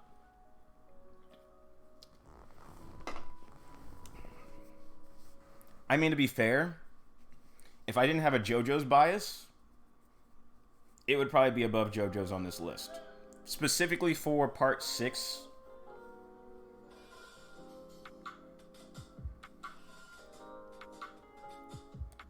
But the way Part 6 ends, and the way it pays homage to the entire series, is what puts it above. It's very hard to judge because of the way it was put out. Because of the way JoJo's was put out. As batches of episodes that you just binge through and then you're done. But I think I liked JoJo's more than Chainsaw Man. If Chainsaw Man was longer, also, we only got 12 episodes of Chainsaw Man. I really feel like it needed a full 24 episode season. Because now who knows how long it's going to take for us to get more Chainsaw Man. And I don't really feel like it did enough in that shortened amount of time to make it worth having to wait like another 2 years or however long before we get more Chainsaw Man. Like a year or two. If it was longer, that would definitely probably get it above JoJo's, just based on the quality of the first half, or the first 12. But no, I think overall JoJo's wins out.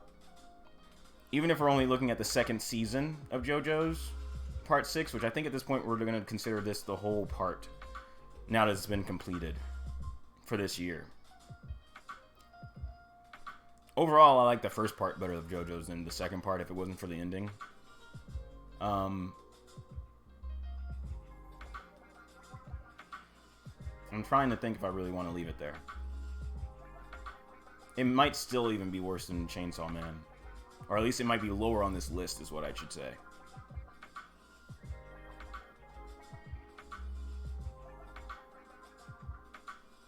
Because there's a whole lot of the second part of Stone Ocean that I actively do not like. Everything that happens in the solitary confinement wing, some of the worst of that part, if not the worst part of that part. It's just like a fucking convoluted mess as far as like the stand powers and everything.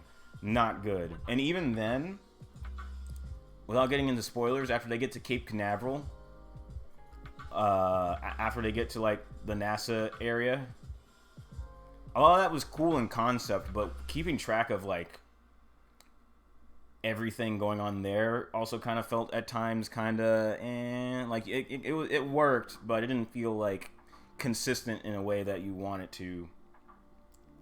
It was really only like the ending that gets this part of JoJo's such a fucking high handicap for me. I'm gonna put Chainsaw Man above. I've talked myself into put Chainsaw Man above, even with my JoJo's bias. But that's as high as it gets, because now we're getting down to it. I think Katara Lives Alone might be in the right spot.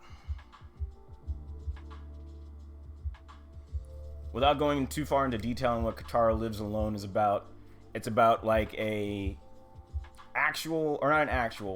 based on something that could happen in real life based on Japanese laws, roughly. But it's about a 6-year-old who lives on his own. I think he's 6 or 7. And he lives in his own apartment. Somebody else is obviously paying his rent for him, but he stays there alone. Or at least, I can't remember if somebody else is paying his rent or whatever. I'm not going to go into the details on that. Point is, he 100% lives alone in this apartment. And his neighbors in his apartment block kind of help him out once he moves in. And there's just some, like, real sad shit behind the reasons why he is like that. And there's some other sad, like, it's a show that looks at, like, the darker parts of society. It's partially Japanese society, but also society as a whole. It's very dark without, like, being edgy. It's not, like, just, like, marinating in the darkness. It's mostly, like, dark with, like, a bright upside at the end of each little skit, because it's also another skit show. So you get multiple skits per episode. It's not just like one long. It's not like an ongoing kind of like narrative. There's a bunch of different like little things that pop up in his life that happen. Anyway, Katara Lives Alone is real good. I like it more than Chainsaw Man, which should already say a lot to people. But I think that's as high as it's getting on this list. Looking at what else is there, without I need to get to my game list, so we're not gonna go over it too much more unless people say in the chat if you want to be like, really, and then I'll like explain my thinking. But I'm just gonna say that that's where I think that should go. So now this is these three,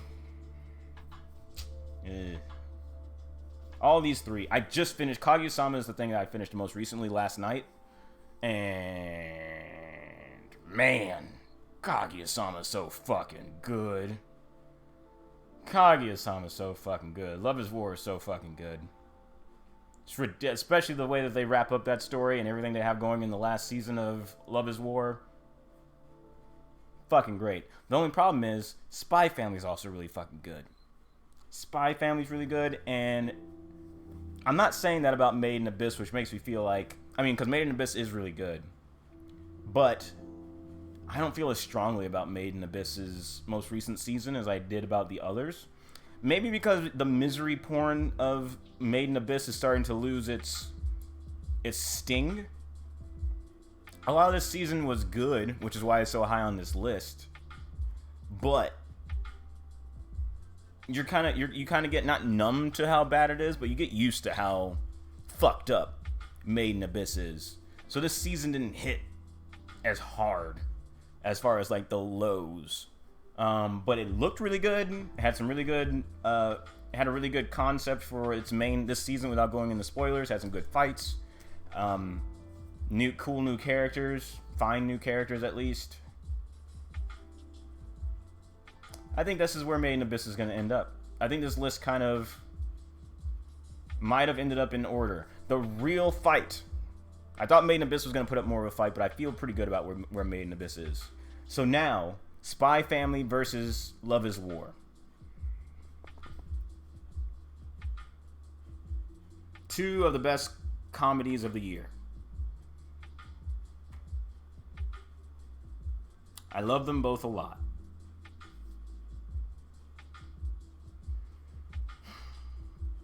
I think Love is War consistently still makes me laugh way harder than Spy Family, although I really love Spy Family for more than the way it makes me just laugh. But I also do I like the characters and I care about the relationships in Love is War. And Love is War made me care about like a rom-com. I hate rom-coms in theory. But Love is War is like the tip top as far as I'm concerned, as far as anime rom-coms.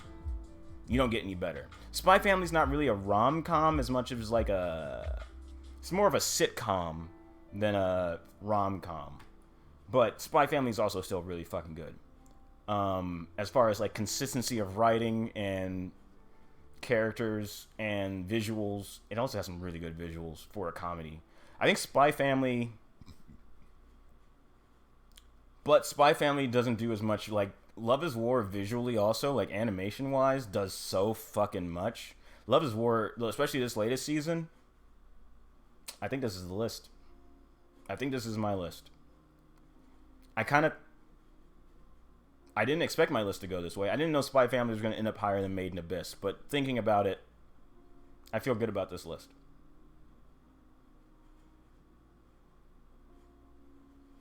I'm kind of going over it to see if there's any like glaring thing. 1, 2, 3, 4, 5, 6, 7, 8, 9, 10. I wanted to make sure there was 10. I could have also fucked that up. But no, I think this is the list.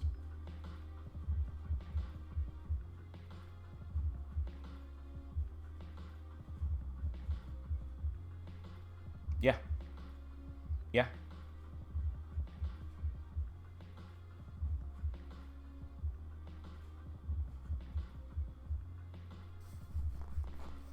Print it. Publish it. Official. Does that name already exist? Oh my god. This is a anime. Oh no. Oh no. Oh no. Fix it. Fix it. Fix it. Fix it. Fix it. Fix it. Fix it. Fix it. Fix it. Fix it. Damn it. Well, this is a good excuse to top anime of 2022. Top 10 anime. This is a. Is this broken? Is this? I think this is broken now. Where's the shit? I broke it. Let's just start from the scratch. Because it's not showing. Where's the list of anime? Oh, okay, there it goes. I can throw these in. I remember the order. So, give me a second. Top 10 anime of 2022. Alright, so we had, from the bottom going up, we had Licorice Recoil at number 10. We had Comey Can't Communicate at number 9.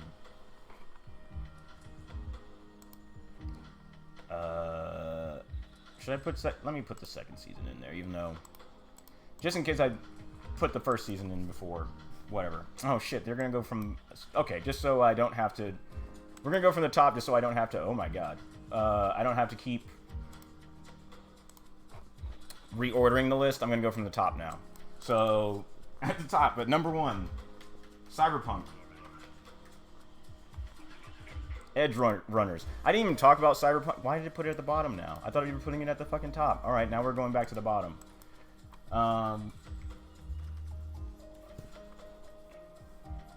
What is happening?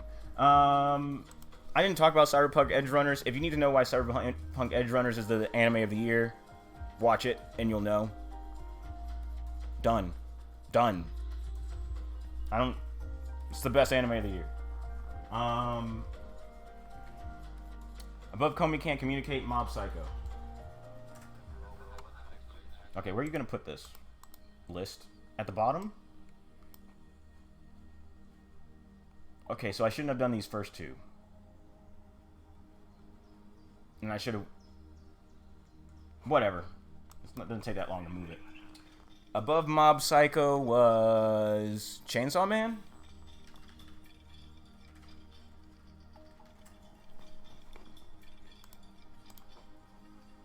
At number 8?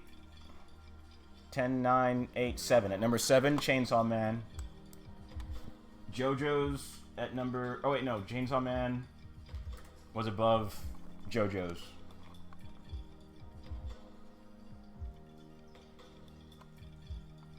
Oh, I forgot there's a Stone Ocean Part 3. I forgot there was Part 2 and Part 3 this year. I think that's what fucked me up. Now I'm disappointed we didn't get a fucking Part 2 opening. We only got 2 openings, and there was specifically 3 parts to this. This made more sense for us to have 3 parts than, or 3 openings than Part 4. Well, the same. Anyway, point is, they should have fucking, we should have got a 3rd opening in Part 6. That's also going to take off points from Part 6. I think this is the way I had it ordered. And then, are we in the top 5 now? Yeah. Maiden, no, Kotaro Lives Alone. Made in Abyss at like number 4.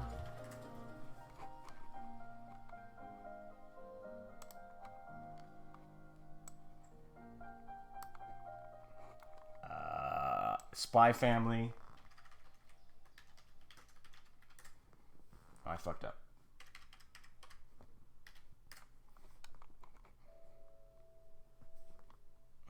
put the whole thing. Yeah. Since the whole thing came out this year. And then Love is War. Ultra romantic. That's our list. Come with me. There we go. 1, 2, 3, 4, 5, 6, 7, 8, 9, 10. Lock it. Top 10 anime of 2022. Done. I feel alright about this.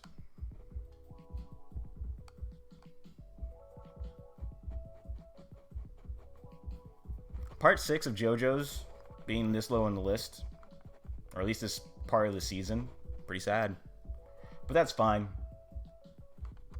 This was a good year for anime. This was a really fucking good, well, really, it was like a good season for anime, because like the fall season, most of these came out in the fall season. Or at least half this list came out in the fall season. It was a fucking baller ass season. Anyway, that's the top 10 anime of 2022. Don't argue with me. I'm right. Next, finally, main event, second main event. We have the top 10 games of the year. We go back to here. We go back to this list. This is the real shit. This is probably not going to take that... Well, I don't know. These lists always come out differently than I expect them to, but this should be all the games that I finished personally in 2022. So if you don't see games on the list, it's specifically because I didn't play them, not because this isn't a full list of all the games, obviously, that came out this year, and not even like the big games that came out this year. These are games I played, and I didn't necessarily finish all of these, but I at least played enough of them to where I felt like I could put them on the list of games I played. Ish. There's some filler here. Like, I only played like the first 2 hours of Need for Speed Unbound. Maybe if I spent more time with that game, I'm gonna play more of that game eventually, I think. But for right now, it's just kind of like hanging out. Anyway, let's wrap this thing up. Let's move. While I've got the energy. It's already 7:51, so thanks for watching this long if you've been watching. I've been having a good time. Oh, I almost forgot. So we're gonna close these other. These have been immortalized in time. I don't think should I save this? Save. Download. Yeah, download the image for me, babe. Shows. No, just save it in here before anything else bad happens. Jesus Christ.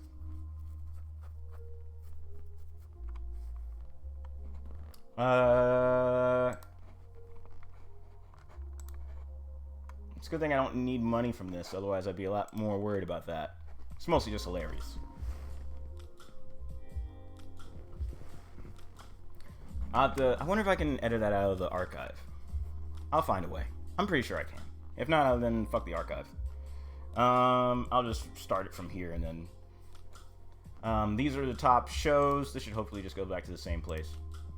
Yeah. Let's just throw that shit in here. Or I can throw it in here. And then anime I'll do later. But I just wanted to close these tabs, so that's why I wanted to save the images.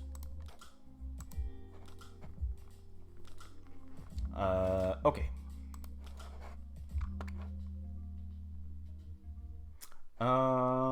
Next I had this. Here we go. This is the reason why we went through all that trouble. Or through all that, whatchamacallit. Got rid of those other tabs. So, I'm borrowing this website that was made, or this like dashboard that was made through the Internet Game Database website, by a group called Nextlander, which is made up of industry journalists / reviewers or critics that broke off from Giant Bomb to do their own thing. So Nextlander is the name of their group and their project. They have a Twitch channel, they have podcasts, that's mostly what they do. But they put together, for their game of the year, to make it easier to show shit as they talk about it, they put together this database of pretty much all of the 2022 games that are worth talking about, if not just like all of them, probably the ones that are worth talking about. And it really makes showing games as you talk about them so much fucking easier and much more interesting, instead of me just like kind of the same way I was showing trailers for the anime as I was going through it. This I can show you media from video games as I do it in a way that's better than just showing trailers from the game necessarily. There'll be screenshots and trailers mixed, whatever makes sense. So for example, when I talk about Gungrave Gore and why it's not making the list, I can pop back over here and type in Gungrave. Hopefully it doesn't take very long to fetch. If it does, then I'll have to start thinking ahead for what games I want. Because this is kind of like a thrown together kind of thing. So it's not a uh-oh. This is taking quite a while. Let me see. Is there any way I could speed this up? Maybe not. What's curated games? Maybe I didn't actually type it. Okay, whatever. What if I do... Is this all broken? I think this is broken. Let me refresh it, because it has been sitting on my computer for a while. While it's oh, there it goes. It got there. There we go. We want Gungrave Gore. So I can go over here, I can go to more information. You get a little bit of a synopsis, and you get some visuals so I can talk about it as we go, and then I can even play videos on the spot. Without having to leave the main site and go back and forth between trailers. This is a great little site. I recommend it if you're just trying to like get information on a bunch of games all at once, in fact. So here's like Gungrave Gore. Gungrave's not a good game, but you know, it's anime bullshit, and we all love anime bullshit. It's not gonna make my list, but I just wanted to use it as an example game to talk about, and so I can show you how the visuals are gonna work. So what we're going to do, we're going to go through this list of games. I'm going to pull out any that I feel like might make the list and throw them here in the 10 plus category. And then we'll move stuff up pretty much like I did last year as the feeling strikes. So I feel like the Case of the Golden Idol is going to make it. I feel like Signalis might make it. Pentament's gonna make it, definitely. God of War is probably gonna make it. Immortality might make it. Vampire Survivors makes it. Stanley Parable might make it. Tunic's gonna make it. Sifu's gonna make it. Elden Ring's gonna make it. Or at least, I don't know if Sifu's gonna make it, but Elden Ring's gonna make it.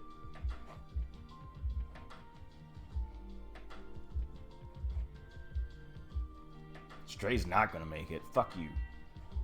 It's fine. It's just not top 10. I didn't finish Neon White, which I feel means that it's not gonna make it. Let me throw it up there just in case. Citizen Sleeper, let me throw it up there just in case. We're getting into some of the iffy games. I put a lot of time into Dragon Ball this year.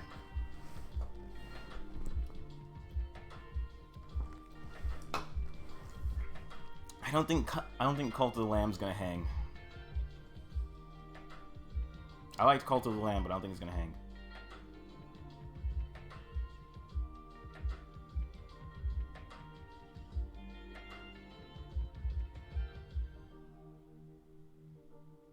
I was kind of disappointed with Roller Drome.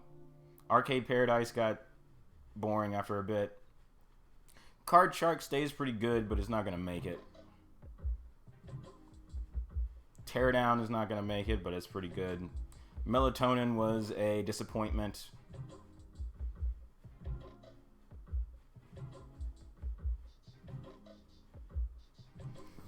Let's make use of the 10 plus.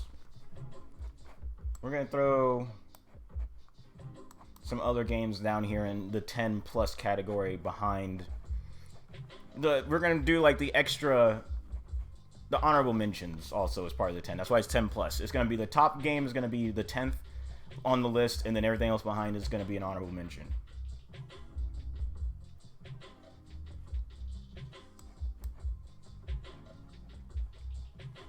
That's Rogue Legacy 2. honorable mention. Monster Hunter Rise, honorable mention. Nobody Saves the World, honorable mention. At least. Nobody Saves the World could possibly make the list. We'll see.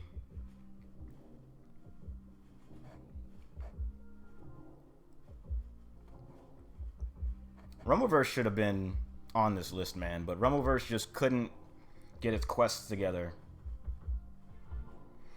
Melatonin should have been on the list, but Melatonin couldn't hit that sweet spot with rhythm gameplay. Dwarf Fortress is practically on here just because it should be, but it's probably not a game for me, but it should be probably higher on my list. Tinykin is going to get an honorable mention. For a game, the last game that I popped into at the very end, I didn't finish it, but I am enjoying what I'm playing of it. I don't know if I'm ever going to finish it. I kind of feel like I got the idea of it, and I like what it's doing, but I don't think I need to play any more of it, but we'll see. Deathverse should get an honorable mention. Both of these should get an honorable mention. Both of these are fantastic. Fortnite should I should have grabbed Fortnite just to give it an honorable mention. The minute they took no build mode, or they made no build mode, that game is good. That game is fun. But it wouldn't be in my top 10. It would be an honorable mention. So Fortnite should be here. Roller Champions should get an honorable mention. It's a multiplayer game that's not going to last very much longer, but I really liked Roller Champion. It's really a fun game. I wish it did better than it ultimately did. I should have did this a while back.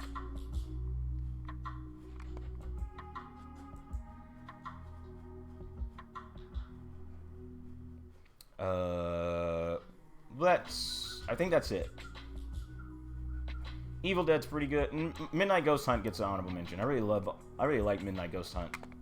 It does the asymmetrical multiplayer thing super well. So does Evil Dead, but it has more issues, so I don't think it's gonna even get an honorable mention. But it's good. Alright. Oh, and Overwatch 2 gets in. No, it doesn't. That wasn't a joke. I thought about it for a split second, and then I was like, no. Overwatch 2 is fine. Overwatch just stays Overwatch. All the stuff everything related to it being number 2 is bad, but Overwatch being Overwatch is still fucking just really good. Teardown. It's good, but I'm not gonna bother giving it the honorable mention even. It's good though. It is really good. A lot of the games on this at this section are still really good. Yamawari is really good. Trombone Champ, really fun. But they're just not in the running for like serious top 10 level discussion. Some of these aren't either, but anyway. So, next let me pull out of here what I think is going to actually be on the list now, besides the honorable mentions.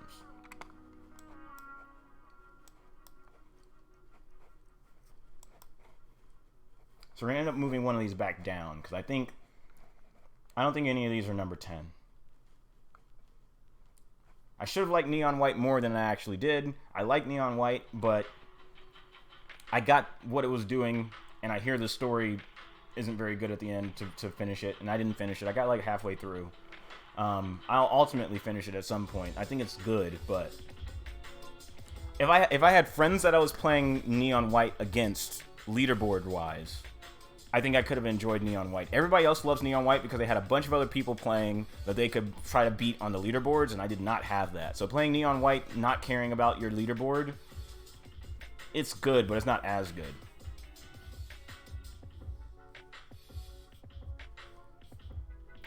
Nobody Saves the World was pretty good, or pretty fun. It's hard because that's like the game that's furthest back in my memory, but I'm going to throw it up here just in case. The rest, I feel, everything else below in the 10 spot right now is honorable mention. Nothing else is going to crack it. Yeah. So now what's our number? How many do we have here? This is 1, 2, 3, 4, 5, 6, 7, 8, 9, 10, 11, 12. So there's 2 extras. We got to cut 2 from the top. We have to cut 2 and decide on a number 10.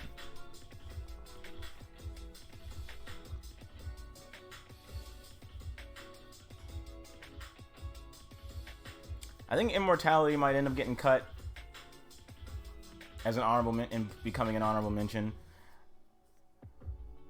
No, I don't feel good saying that yet.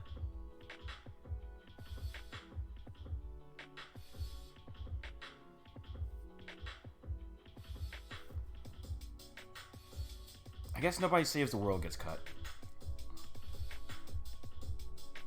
I like that a lot, but how much did I ultimately like The Case of the Golden Idol? I really love what The Case of the Golden Idol did. But do I like it enough? Did I like it? No, I liked it. Nobody Saves the World is just an achieve-a-thon, by the way. I should be talking about these games at this point. I should be giving examples before I start cutting stuff. Or showing stuff before I start cutting stuff. Uh-oh.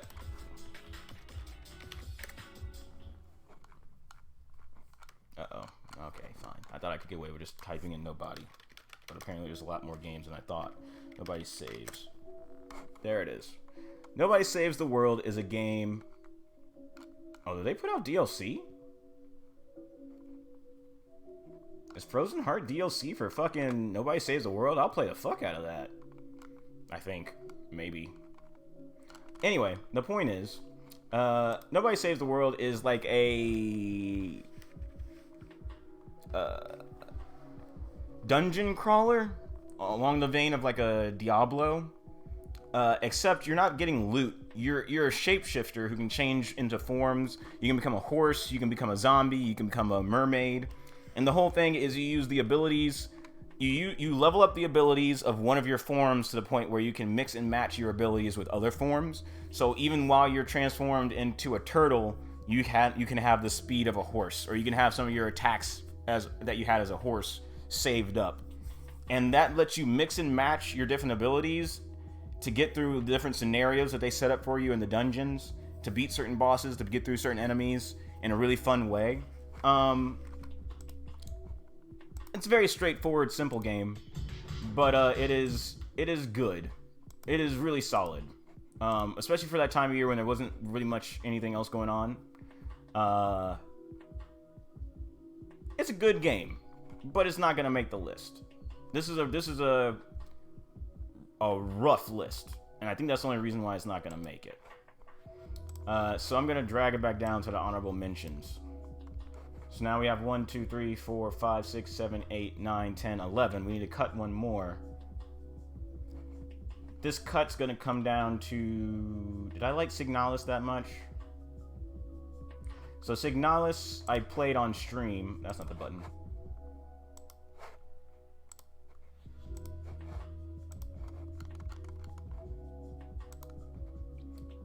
Signalis, I played on stream.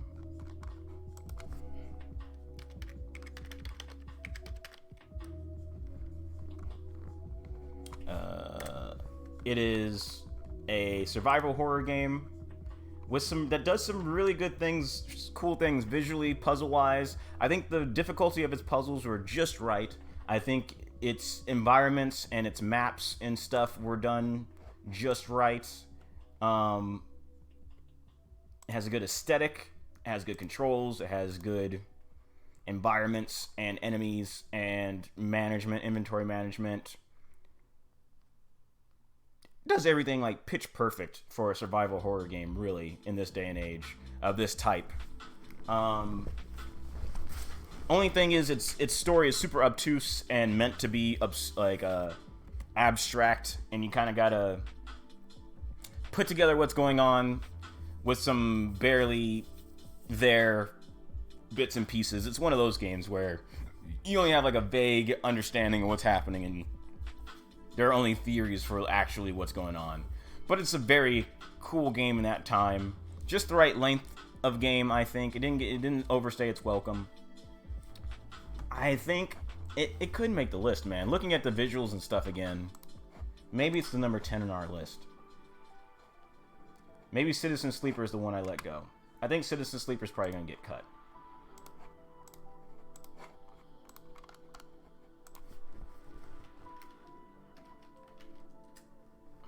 Did I spell Citizen right? I did. I should spell the whole thing. There's a lot of games with Citizen in their name.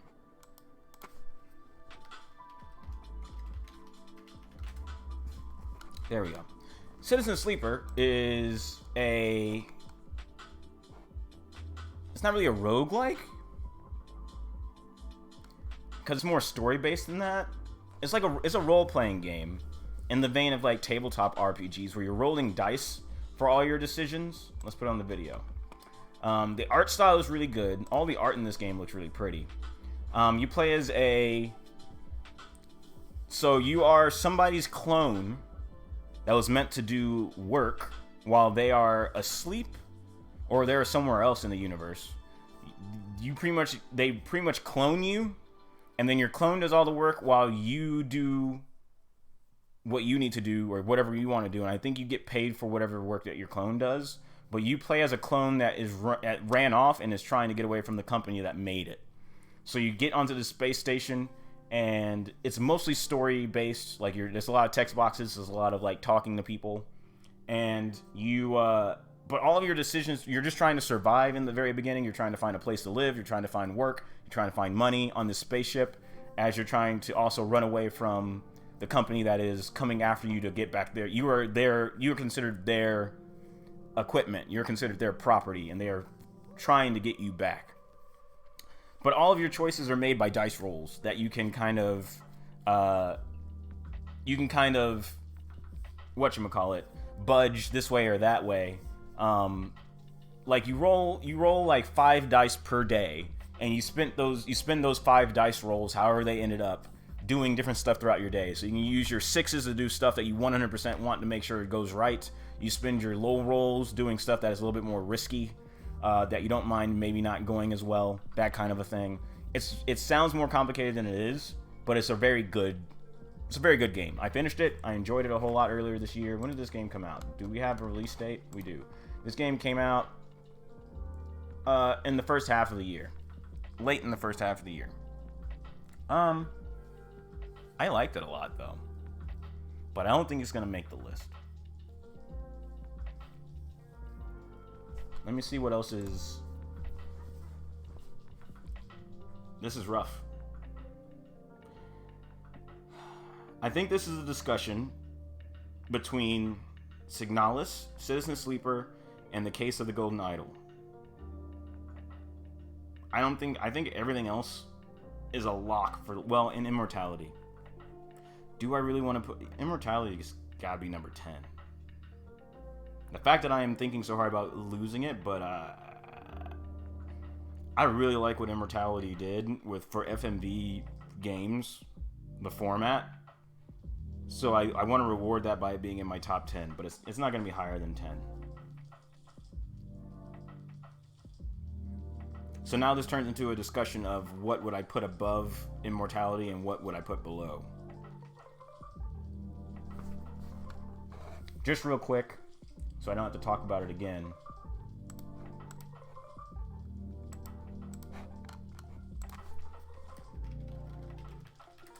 Immortality is a fully acted FMV game about a young actress who pops up in 3 different movies that never came out, and you play as a movie archivist who's going through all the footage and trying to find the footage through while you're watching a clip from the movies, you find not only footage from the actual movies themselves, but footage of like the behind the scenes of each shot, of each clip. And as you're watching, you can click or zoom in on anything in the scene.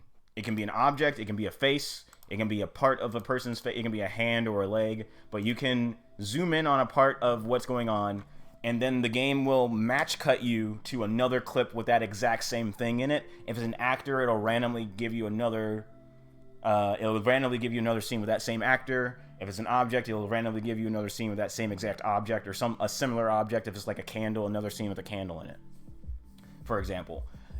That whole thing of discovering what's going on with this game and the storyline of the main characters that are happening without going into spoilers, very novel.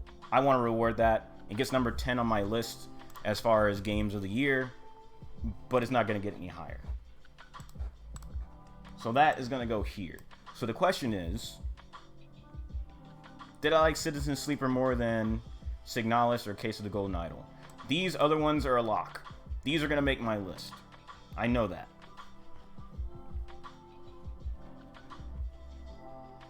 The only other game, I played it on stream recently, but I'll just quickly show it, because the only other game I haven't gone over is the Case of the Golden Idol.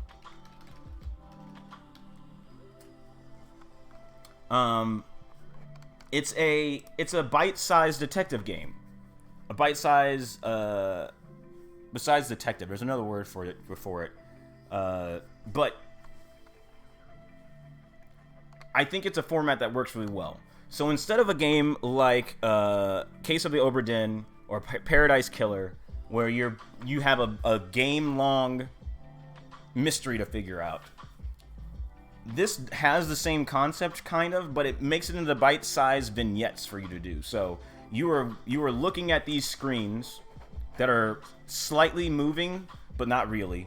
You are just looking at the screen, and like there's like 5 seconds of action happening. Like this guy on fire, you can see the fire moving, and he's just standing. He's not even moving. Like he himself is just standing still in the fire. The flames kind of like, you see people do like one breath of movement in whatever they're doing, and that's it to describe the scene.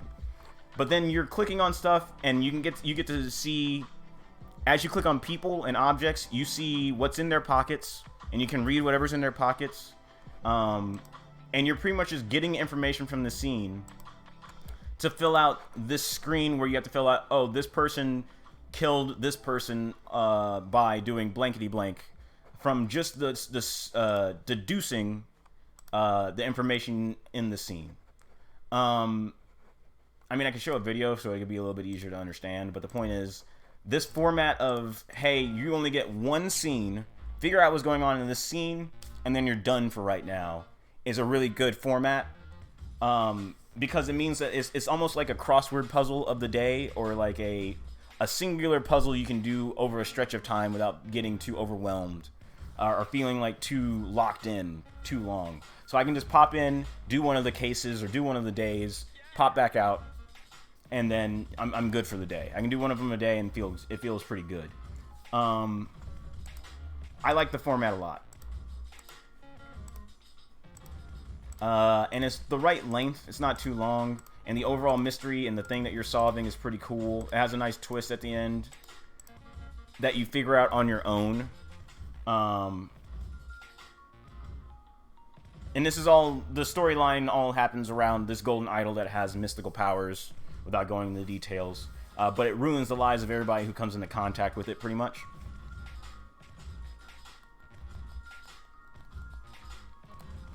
So I think every scene has somebody who died in it, and that's what you're kind of like resolving or figuring out in each of the scenes. So now,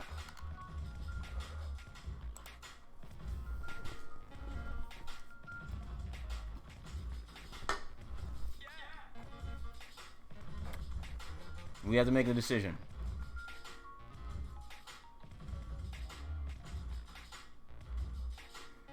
Which one of these three goes?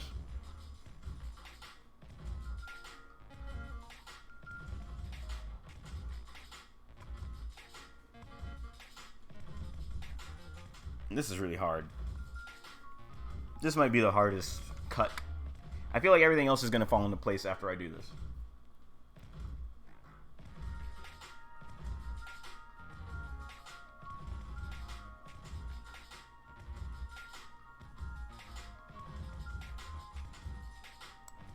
I think I'm going to do that.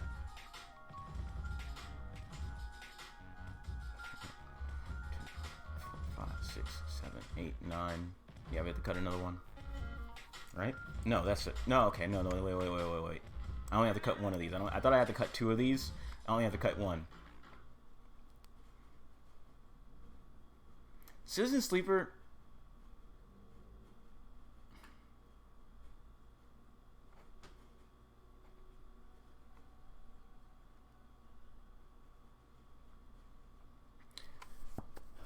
I think Signalis is going to get cut. Only because, and it's going to become an honorable mention. Only because Signalis is just doing what hasn't been done in a long time, honestly, as far as survival horror, but it's doing it very well. Loses points because it wasn't very scary. I was never scared playing Signalis, which made it easier to play, which so I'm fine with that. But otherwise, it was just a very good one of those. One of the best in years, if not the best. One of the best. Not counting, yeah, one of the best. Let's calm down. One of the best in that genre. But that's also not a genre that excites me all that much. It was a lot better, and I had a lot better time with it than I thought I would. But I'm gonna chunk that. It's gonna get an honorable mention.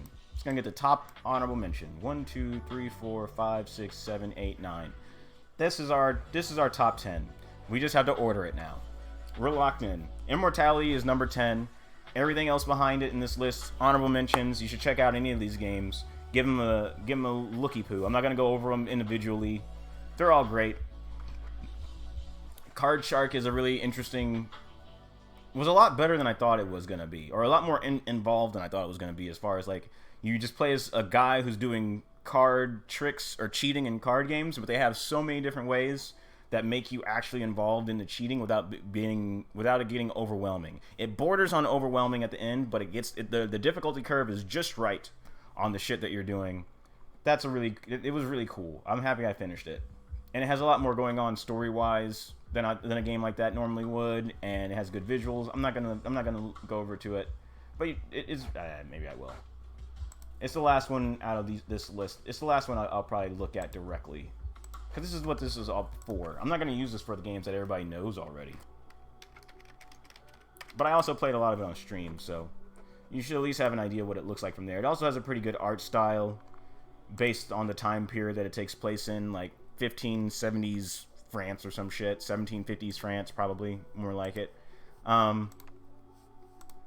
Yeah, it has a good look, decent look. A couple different systems going on besides just the card tricks, and I recommend it.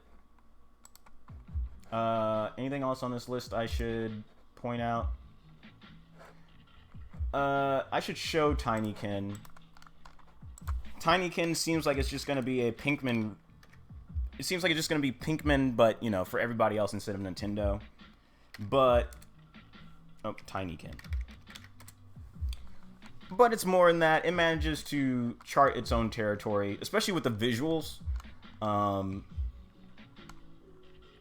Let's just do the official trailer. The cartoon hand-drawn sprites on top of like 3D environments. This is the part that I like. So I saw the way this looks, and I was like, actually, this is really cool. I didn't expect much from this game, but I had heard so many other people who fucking during Game of the Year discussions said so much about it. It is really good, or it does what it's doing very well. But I don't think what it's doing is enough. I think it's good enough. For what it's doing, it doesn't excite me, but I'm happy I played it. And I don't know if I'm gonna finish it, but I played a good amount, and I like it. So I recommend it. People should look into it. I played it on Game Pass, though. I wouldn't buy it, but I played it on Game Pass and enjoyed my time. And I played it on stream a little bit the other day, if you want to see more of my thoughts on Tinykin. But Tinykin's good. Anything else I need to show? I streamed these two so much on stream, I'm not going to bother showing it here. Monster Hunter Rise is very good. Road Legacy 2 is very good. Monster Hunter Rise, though... Monster Hunter Rise is actually really good. It really streamlined a lot of the stuff in Monster Hunter World that was kind of annoying to play with multiplayer. It's everything. It's just Monster Hunter streamlined. That's really what it should be called. Everything is better about Monster Hunter Rise, for the most part, except for the visuals, which just comes with the territory. Even in the PC version, it's made to spec for like Switch, so even on the HD PC version, and it's coming to the other consoles later this year, it took a little bit of a hit compared to, or it took a hit visually compared to World, but it's still a good looking game. Roller Champions, I talked about it. I haven't played it on stream that much, but it's a really good multiplayer sports game that involves being on roller skates. Midnight Ghost Hunt, I played on stream. Look it up. It's very good multiplayer, asymmetrical multiplayer. I think I mentioned it a little bit. Marvel Snap, honorable mention here for being one of the best latecomers to the digital card collector card game space. And it's also very original. and what it does. It deserves to be a little bit higher on this list, even though I don't play it that much anymore. I still have a ton of respect for it, but the way the card acquisitions work in the part of the game where I'm at, it's just kind of slowed me down to the point where I don't play it that much. That is all of me mentioning everything in our honorable mentions. Everything else down here, I've played throughout the year on stream at some point, probably, so you can get a better idea for how I feel about these from that. I don't know if I played Norco on stream. I didn't either, but whatever. Trek to Yomi was actively bad. I don't think there's anything else particularly worth mentioning here. So let's get moving on with the list. Let's get this wrapped up.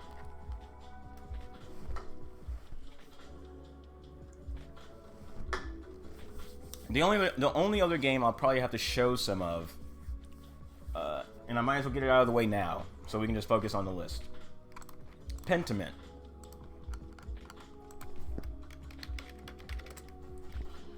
Pentiment is a text-based, almost visual novel, pretty much visual novel, RPG, with this look of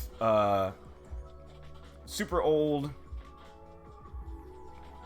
medieval moving art books, or moving book art. It's a very good look.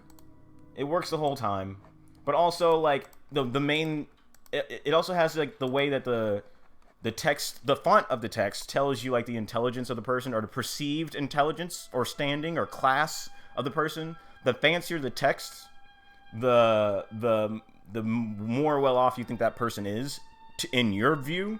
So you'll get situations where you're talking to a peasant and their words are very rough and just like barely written very well, but then you find out that they know how to read, and that makes them go up a level in your mind, so then their writing is a little bit better in their text box. Shit like that is all very well done, but also like the story it tells is just like a really good story. Without going into spoilers, you start out as an artist who is in town this is back when Bibles were illustrated by hand. Each individual Bible was illustrated by hand, and you play as somebody who's doing one of those. You're doing a commission for one of those Bibles, or yeah, pretty much for somebody. As part of your, I think you're still an apprentice at this point in the beginning.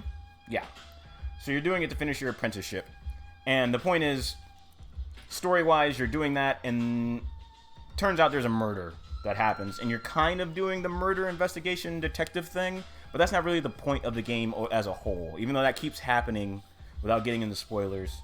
But, like, the real point is to just kind of, like, be in this town that's next to a church, and you keep returning to this town as time goes on, and your decisions from earlier in the game influence the people of the town, and you kind of, like, get to know the characters over time as well.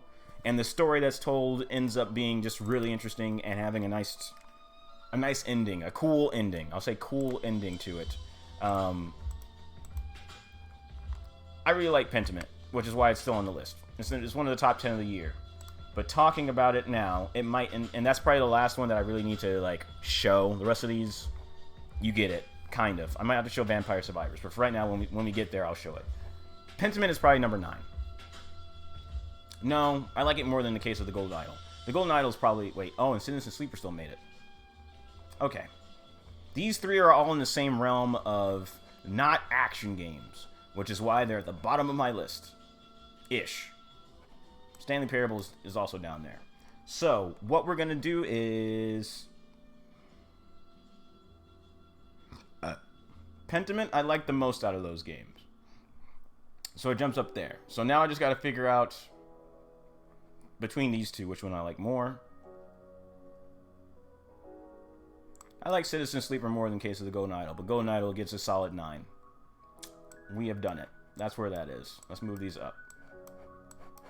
That's full screen. I don't think I'm going to be bouncing back and forth between windows as much, so I can full screen this.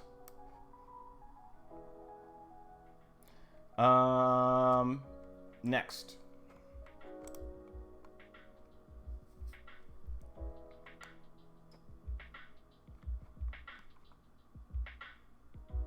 I'm making sure I like this.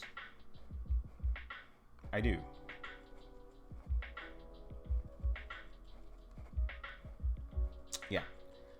So next up, out of the games that aren't like action-oriented and direct-controlled, it'd be the DLC for the Stanley Parable. The Stanley Parable Ultra Deluxe, which was a surprise DLC drop without going into spoilers. The Stanley Parable, already a classic game in my eyes, or semi-classic. Without going into the first game you just played, the first game was all about making choices and the illusion of choice in video games without being heady about it. It was just like there's a narrator who tells you what you're supposed to do, but if you choose to not do what the narrator says you're gonna do, hilarity ensues or weird shit happens. Without going too much into the Stanley Parable, if you don't know what the Stanley Parable is about, play the Stanley Parable. If you didn't know that DLC for the Stanley Parable came out, Ultra Deluxe, you need to play Ultra Deluxe. You need to play Ultra Deluxe. Need to. I'm not gonna spoil it, but play it. It's just high on my list for a reason. This DLC is really, really good. That's all I'll fucking say.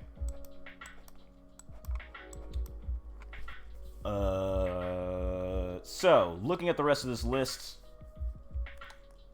then things will kind of fall into place from here. Actually, you know what?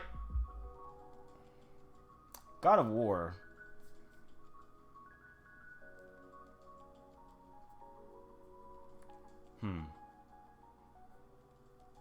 I like God of War a lot. But do I like it more than the Stanley Parable?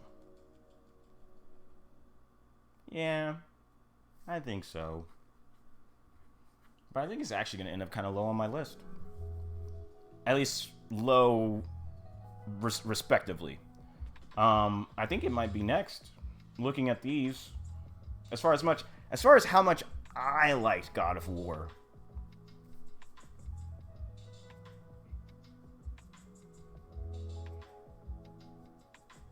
Yeah, man. I really enjoyed God of War, but it didn't blow my socks off. I didn't love God of War. Kind of. I really like. It had some really good characters, though. I really love what they did with Odin and Thor. They really made that world way more interesting than I might necessarily have been if they didn't. I think God of War is next. I think God of War is next.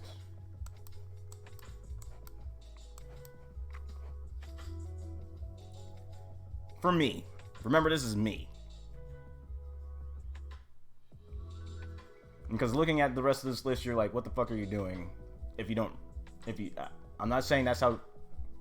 This is for me. The next real fight is between these three.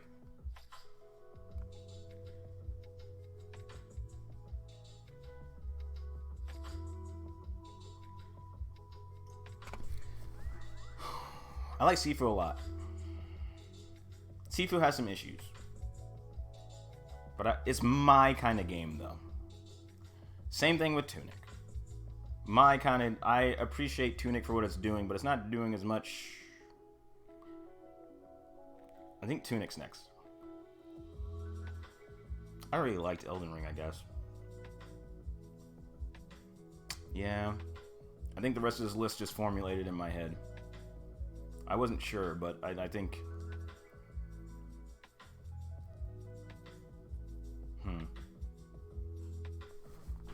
This is what I'm thinking. Tunic is next. Tunic gameplay-wise, solid, but not great. But what else it does with... so many other people... I've watched so many other, like, top 10 lists of the year. People have kind of turned on Tunic or have not enjoyed Tunic for reasons that I don't necessarily agree with. But I like Tunic. Solidly. I really like what Tunic did. It's my kind of jam. At the end of the day, it's my jam. So I think this is right. But Sifu is even more my jam. So I think that goes there.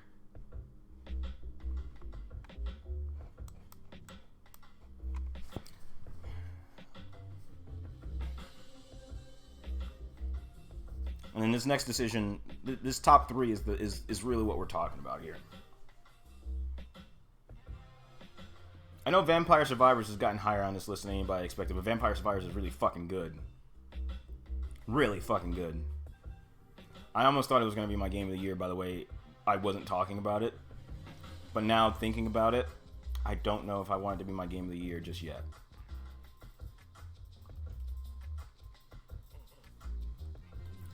I mean, part of me doesn't want to make Elden Ring my game of the year because everybody's making Elden Ring the game of the year, but also that's because it kind of belongs, it deserves it. But does that mean it's my game of the year? It's most definitely at least my second. But does that mean, is it gonna be my game of the year? Sifu frustrated me at times. In a good way and in a bad way. Elden Ring made me play through a Dark Souls game again, or a Souls-like, in a way that I haven't done since Sekiro. And I enjoyed it a whole lot, which is why it made it this high on the list. So, shit. No, I think I know what I'm doing.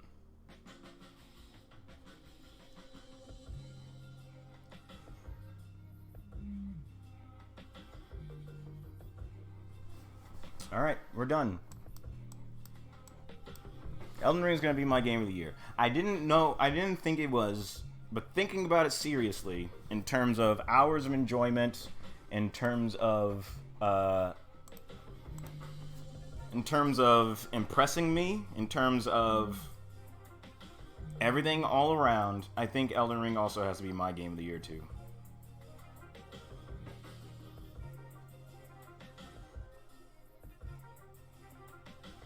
I really like Vampire Survivors a whole lot, obviously, and I'm not going to go into much more why unless I'm asked. If people don't know what Vampire Survivors is, buy it. It's $5 and just play it. Don't even look at shit about it. Just buy it and play it. Vampire Survivors is so fucking like fundamental good game design, which is why I got this high on the list. It is so fucking good. Sifu is my jam, which is why I made it this high on the list. I just love the type of game that it is, and it managed to do it in a very good way. It has some negatives in that, like, the power-ups and the things that you're leveling up as far as moves and stuff don't feel as impactful as they should as you move up, like, the skill tree, but otherwise, good, solid game. I thought Tunic was going to be, like, higher on this list. I thought it was going to be, like, second or first. But thinking back on Tunic, it does have some issues that make it top half of the list. I think this is it. I'm thinking about these these 2 or 3 in the middle, and I'm just like, if there's one game that somebody told me I had to delete from existence, which one would I be saddest about? And I'm kind of looking at that as like my number 2. And I feel like that is Vampire Survivors.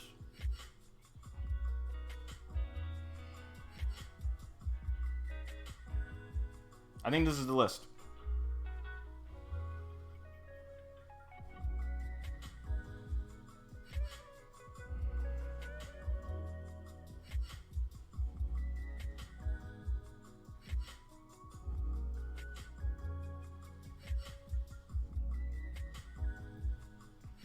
Okay, so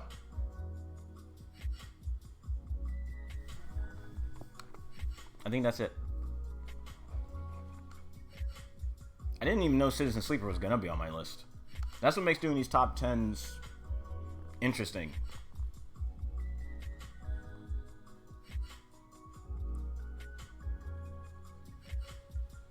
I don't see anything else that I feel like I just completely forgot or... Man, Signalis. I didn't really think Signalis was going to make it. I'm kind of sad that it didn't, but this feels right.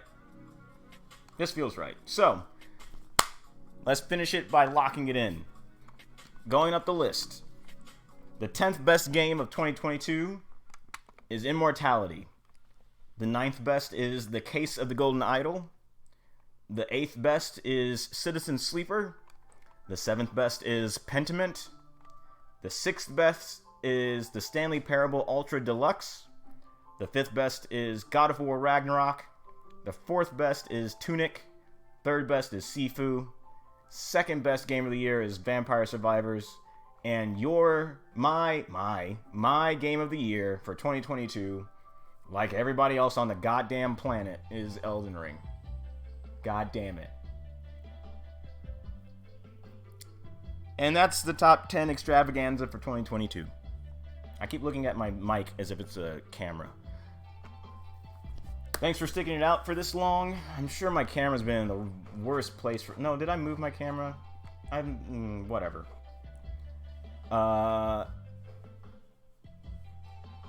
This was a really good year for games. Pretty solid year for games. I think last year wasn't as good.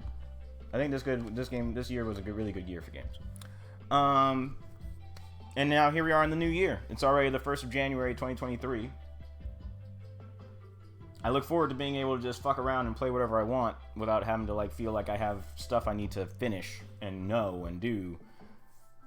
This is always the time of year when I just fucking veg out on like grindy games or any other games that I kind of wanted to play before the end of the year and I just couldn't fit it in as far as like schedule. I would go back over the rest of I'd go back over the anime list, but you get it. You get it. It'll be hopefully archived, except for that one little hiccup. I gotta see what I'm gonna do about that. I'd probably have to take the archive down, see if I can edit it, make sure nobody can grab it. But it's gonna happen. I don't give a fuck. There's like 5 of you, or less. There's like 3 of you, or less. So whatever. I wish I could know... I wish I had a better idea of exactly how many viewers I had, because if I knew it was only friends who viewed that part, then I would fucking not worry about it. But, you know, I need to stop talking about it. Anyway, that's it for my stream today. This has been fun. I'm happy I did it, which is the reason why I put so much effort into getting it done. Thanks for sticking around, if you did. If not, thanks for just, like, popping in if you did. I don't know what my streams are going to be like from here on out for, like, in the beginning of this year. I might take a break, or I might just keep streaming if I'm bored, but, or if I just find more interesting games that I want to do. But, alright. I think we're good. I think we're done. Thanks for watching. I'm going to quit stalling.